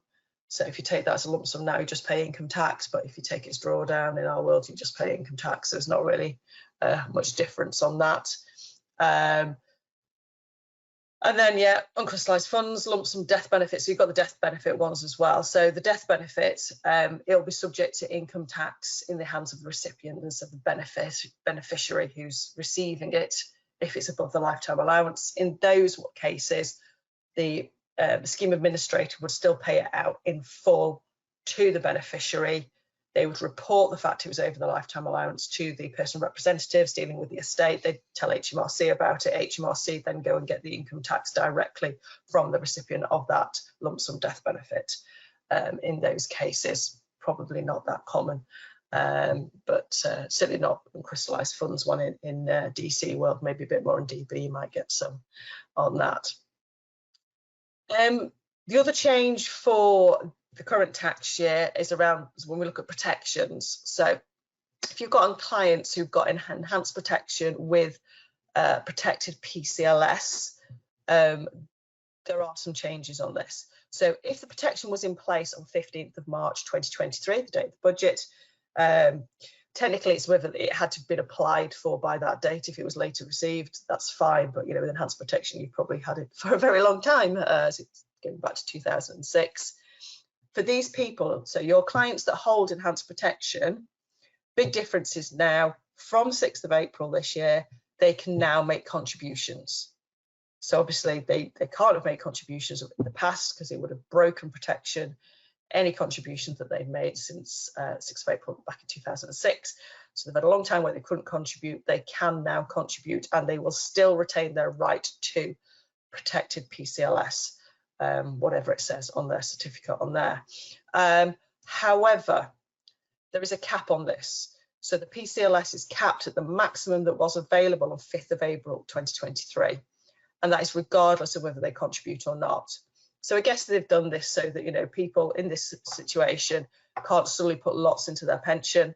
You know, if they are still working and they've got the earnings to support personal contributions, or they've got an employer that can make contributions, obviously they'd have maximum carry forward available because they can't have contributed for years, that they can't just put it in and then get more PCLS as well.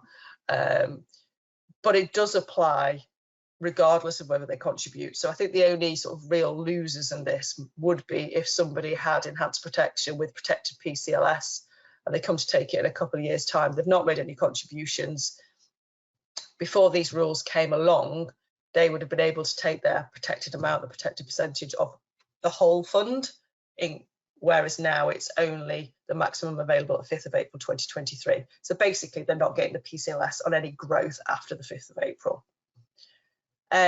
So an example on this one, let's say you have somebody had lump sum protection of 30%. Their 5th of April value was 1.8 million.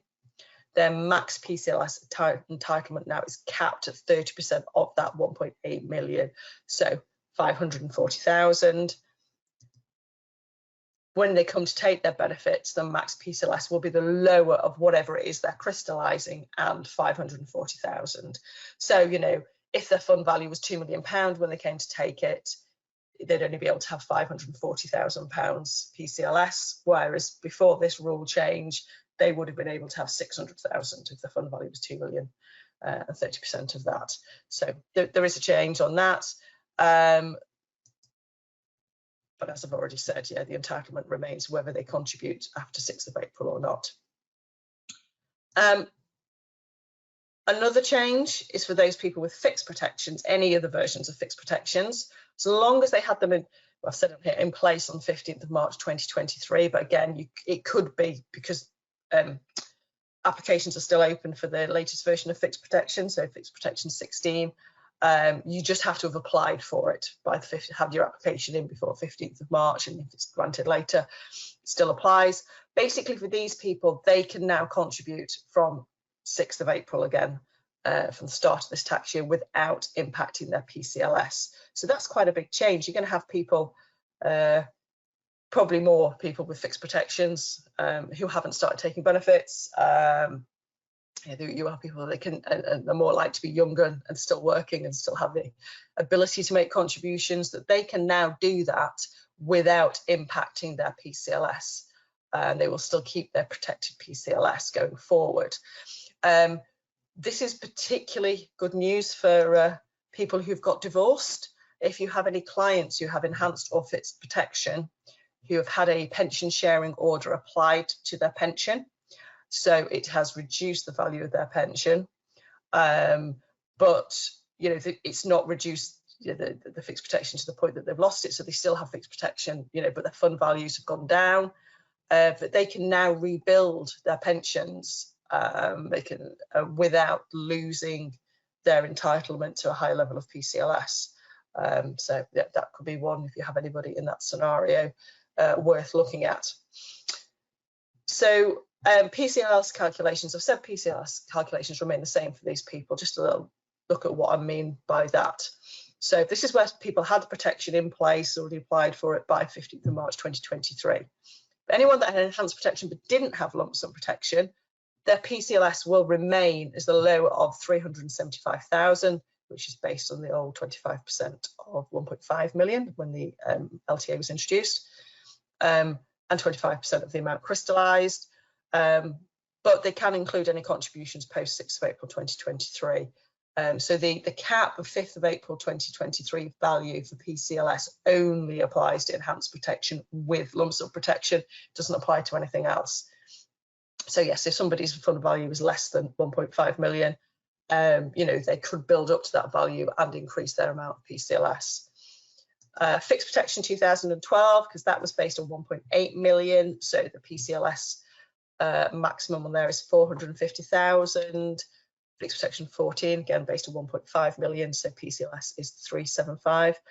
And then finally, the current still open. The fixed protection 16, PCLS will be the lower of 312,500. So that's based on the 1.25 million and 25% of the amount crystallised. And again, if people have got lower fund values, you might have FP 16, your fund value might be 1.1 million, you've got a bit of headroom there. You can put it up, make contributions now, get it up to the 1.25 and then have a higher amount of PCLS available on that. In terms of other protections then, so basically primary protection and the individual protections, there's no change in the current tax year because you were always allowed to make contributions with these. That didn't break it, so that's still the same. Your PCLS payments are still the same as they always were. So for your individual protections, it's 25% of whatever your protection amount is, and primary protection is based on 1.5 million, so 375,000 if there's no lump sum protection with it. Yeah, so they stay exactly the same as they are now, so there's no change on those ones. So that's where we are for the current tax year. Looking forward then to what happens from April 24, which is when the lifetime allowance is actually going to be removed. At the moment, it's just the lifetime allowance charge that's removed. So the proposed revisions that we've had out then is we had 41 pages of draft legislation come out, and just on removing the lifetime allowance, which gives an idea of the size of the task. Also, the fact it's not complete. So anything I'm going to say to the end of this session when I'm talking about what happens next year, it is all still draft. It is subject to change. So that's me saying, don't hold me to it. There are definitely parts of it which I think won't change, and there's little bits around the edges kind of stuff which may be subject to change. The basic concept is that under this new regime that we will have, only lump sums are going to be tested. There are no tests, no benefit crystallisation events that apply when you take income. So taking drawdown, bang annuity, taking the scheme pension, no age 75 tests, all of that will disappear.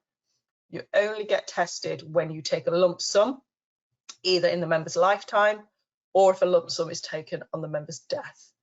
That is the only time where we're going to have tests applied. But we are going to have 2 tests, and we have 2 limits instead of 1. So let's have a look at those. So the first limit that we will look at, which is the lump sum allowance. So we're going to have an LSA. So of course, with new regime, we have new jargon for you. Now, the amount of the lump sum allowance looks familiar to you all, I'm sure, 268,275. So it is the same as the PCLS limit currently. There is nothing in the draft legislation to suggest that that's going to rise. It's not linked to inflation, it's no indexation or anything. It's just a fixed figure in the legislation. When an individual takes a lump sum in their lifetime, this will be tested against the lump sum allowance. So PCLS is the most obvious one. PCLS will be tested against this allowance. If somebody takes a UFPLS payment, crystallised funds pension lump sum, then it's just a tax-free element that is tested. It's also the tax-free element of other lump sums, so trivial commutation or winding up, so less common, but it's there in the legislation. That's tested against this. The exception, the only lump sum that you take in your own lifetime that's not tested against this would be a serious ill health lump sum. That's treated differently, but all the other lump sums are tested against this allowance, and it's just the tax rate element that's tested against it. Any excess taken above the lump sum allowance, when you get over the 268,275, you can still take it, but it's going to be subject to income tax on that. The second allowance that we have, and the next bit of jargon, is the lump sum and death benefit allowance. So we have an LSDBA, LSA, LSDBA. The LSDBA, again, is probably a figure that's quite familiar to you, is 1,073,100. So when somebody dies and a lump sum payment is made, then we test against this, but we have to also, any tax-free lump sums taken in their lifetime, which have already been tested against the lump sum allowance, are tested again against the lump sum death benefit allowance. which I've got an example which explains it more clearly. Serious ill health lump sums are tested against this.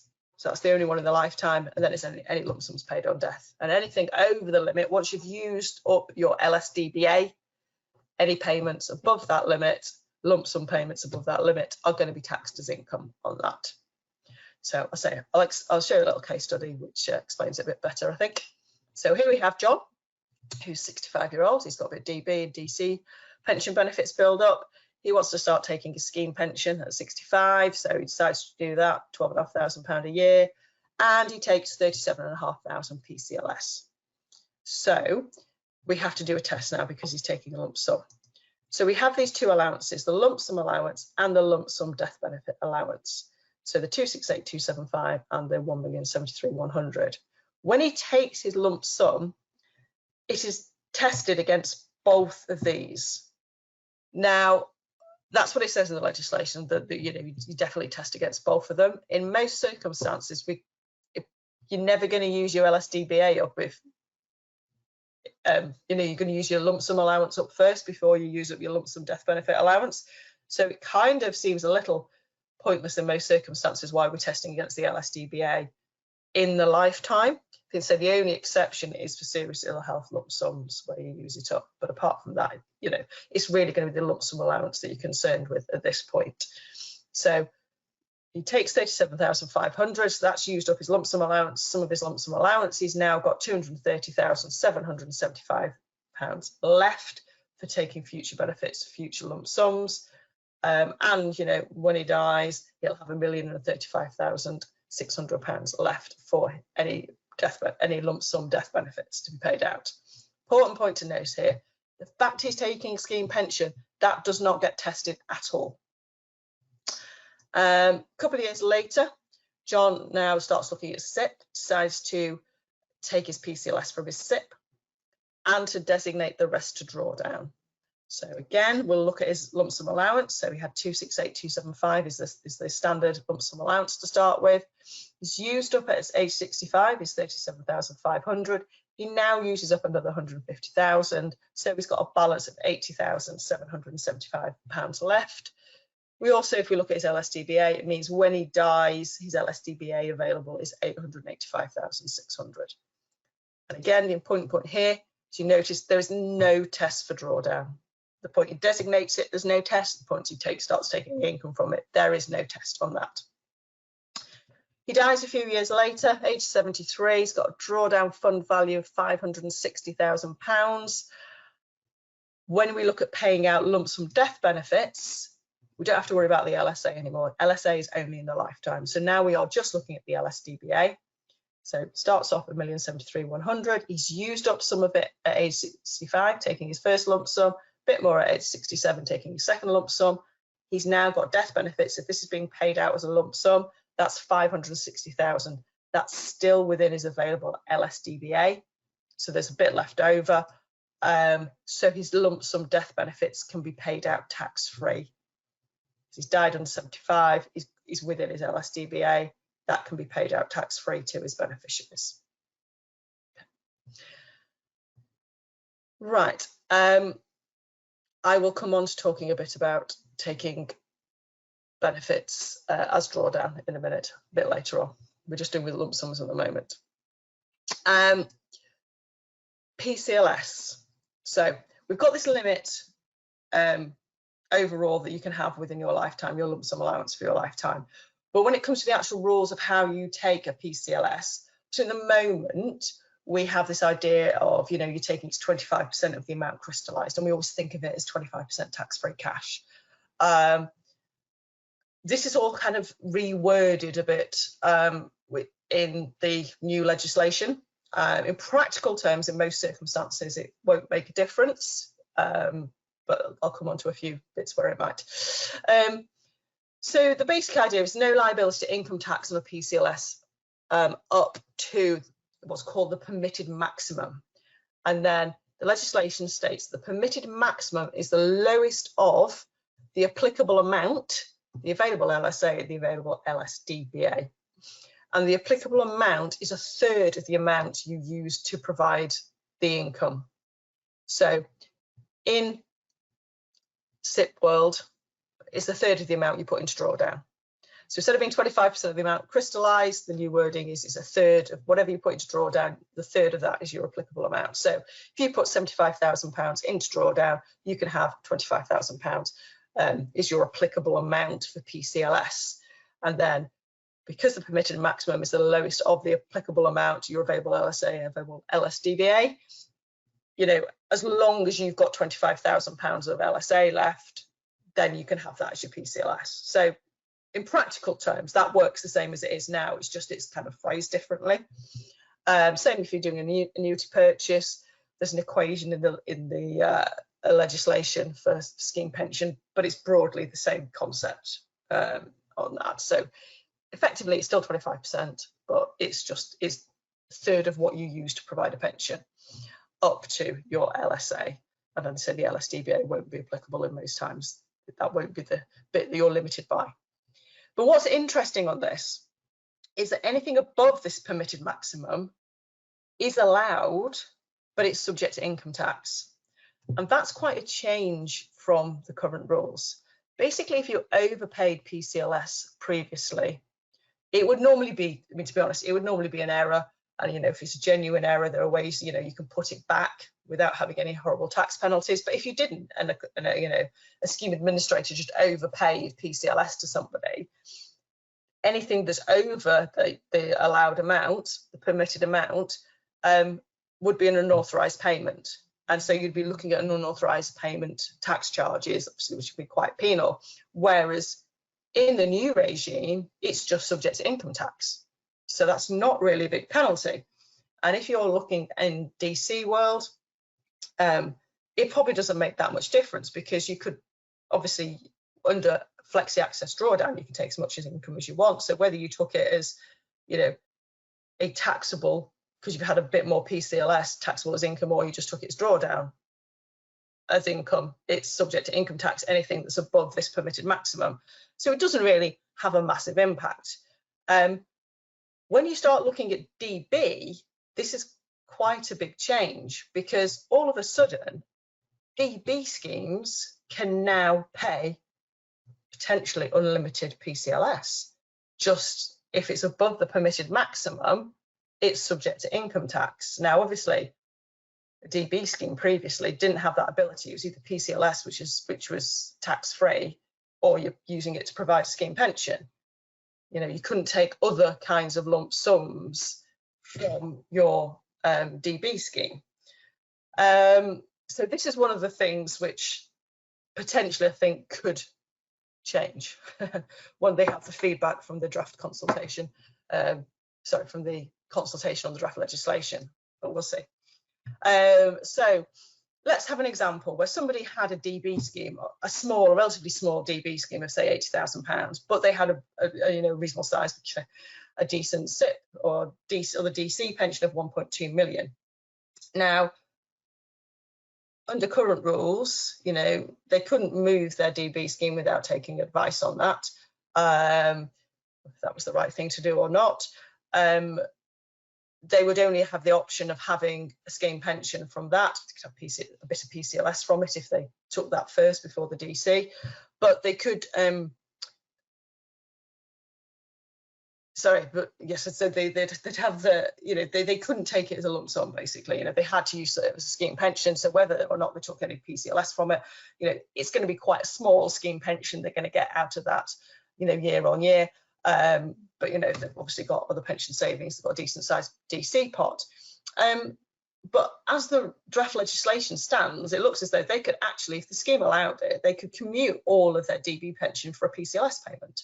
Now, the permitted maximum was the lower of a third of the amount that you use to provide a pension, and your available LSA and your available LSDVA.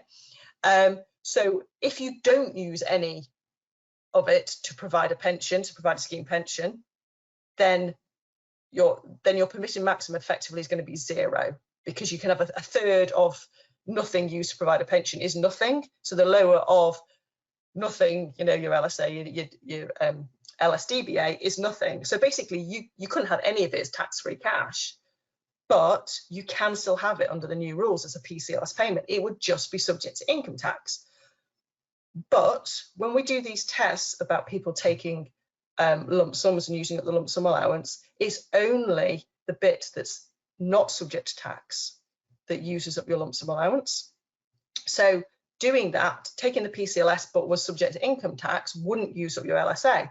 So you could still, because you've got a big enough DC pot, you can still get your full 268,275 PCLS out of your DC pot. So you haven't actually lost anything. You're not lost in that scenario any PCLS, because you can just take it from your other scheme. So actually might not be a daft idea to do, rather than taking a very small DB scheme, scheme pension.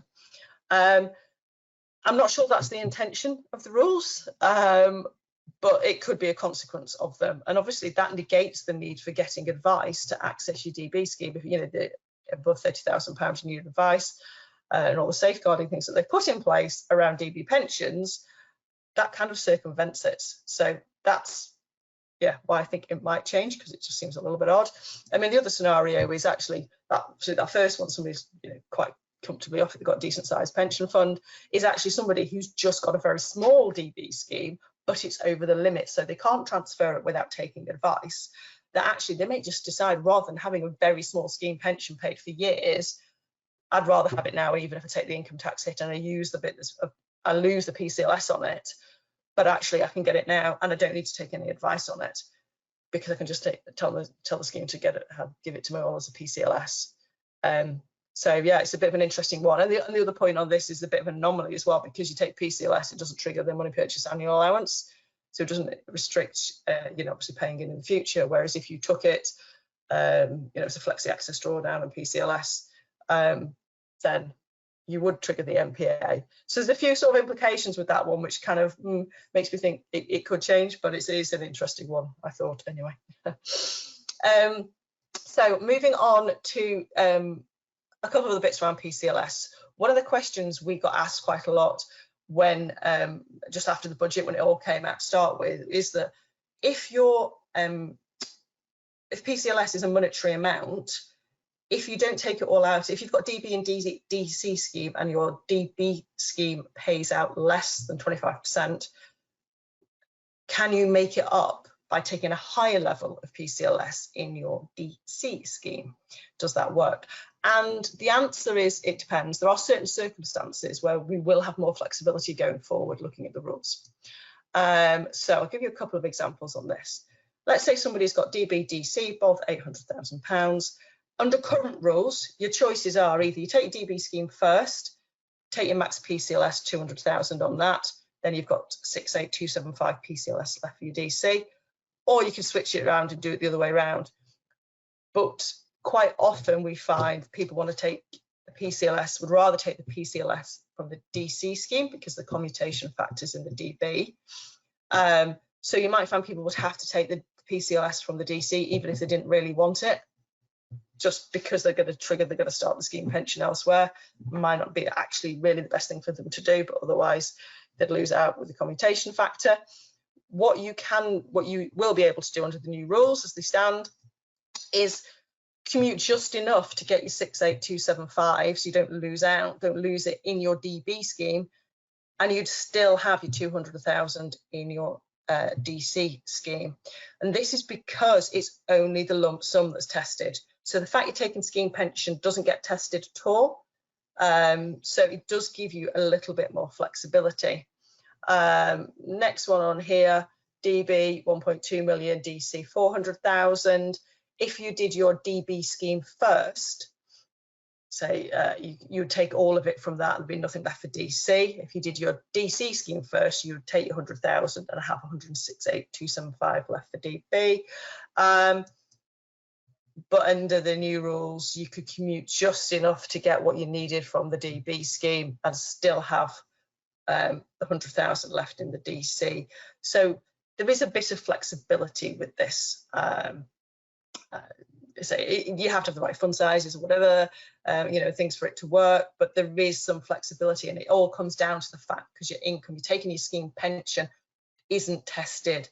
So in the past, you'd have used up lifetime allowance, which would impact your PCLS available elsewhere, whereas going forward, it won't. I'm just going to skip in the interest of time. Another example.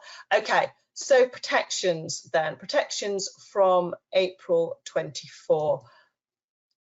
There is a bit on the protections in the new draft legislation, but without going into all the minute detail, the broad concept is they continue as they are now. So in most cases, there are a couple of exceptions which I'll come on to, but basically, if your clients have got protection and therefore they have a higher entitlement to PCLS, that will translate, their lump sum allowance will be increased to whatever their current protected PCLS is. So that will be enhanced on there. So that will replace it at whatever level it is that they hold. And then the lump sum death benefit allowance will be increased to the amount of their lifetime allowance protection. So, you know, if you've got fixed protection at 1.8 million, that's what your LSDBA will be, or 1.5 or 1.25. That's what that will be. They have now put a closing date on FP16 and IP16. So they're going to close on 5th of April 2025. Now, so you can still apply for them, and that will give your clients a higher level of protected PCLS. However, if you make applications after the 15th of March, as in the date of the budget, really important to remember, these people can't make contributions. So to apply for FP16, you still can't have made contributions since April 2016, and you cannot make them. It's not as good as people who've always had it, who've had it in place already that can now contribute. It is different. So that's quite a key point to consider when it's you're thinking about applying or not. The main exception then on enhanced protection for the protection changes. So people with enhanced protection, their lump sum death benefit allowance is not whatever their fund is, in the way that, obviously enhanced protection protected you completely from the LTA. It will be restricted to the 5th of April 24 fund value. So I think obviously they've done this is because these people can now make contributions, that people don't just like put loads and loads in their pension and then, it's completely unrestricted. So yeah, it is restricted to the 5th of April 24 fund value. There's another little bit of an anomaly in the draft legislation, which says the PCLS for primary protection where you don't have any lump sum is increased by the protection factor, which it isn't currently. So we think that might be a mistake. That might be something that changes, but that's one we'll just keep an eye on and see what happens when it comes back after the consultation period. Finally then, unanswered questions. Yes, we have a few of those. First one we have here is when this is a screenshot of the finance bill publication. The last page of it, of the 41 pages, there's a bit there that says transitional provision TBC, and that TBC is carrying quite a lot of weight. Yeah, we don't have a lot of information. I think the main thing on this one that we don't know exactly is when you have a client that crystallises benefits, takes lump sums after 6th of April 2024, but has previously taken benefits, how they're going to treat those previous benefits. Which is why, obviously we have records of lifetime allowance usage, and that's why I say we still have to send out the statements this year at BCE events. But we don't, in all circumstances, particularly scheme pensions and things, if they tell you what the lifetime allowance is used, doesn't necessarily relate to lump sums that have been taken. So we don't know how that's going to translate into the new world. We also don't know whether it's going to make a difference whether you took your benefits, in 2022, or if you took them in 2002, and how that relates, in the new world to, has that used up, how has it used up your lump sum allowance, your lump sum death benefit allowance in the new world? They have not given any information on that yet, which obviously could be quite a big factor, and how these calculations and how things work. So we simply don't know. It is a watch this space. Other big one is taxation of beneficiaries' pensions. So I've talked about death benefits and paying out lump sum death benefits, because that's in the draft legislation we've seen. There is nothing at all in the draft legislation about beneficiaries' pensions. However, when it came out on the 18th of July, we had this policy paper that was published alongside the draft legislation.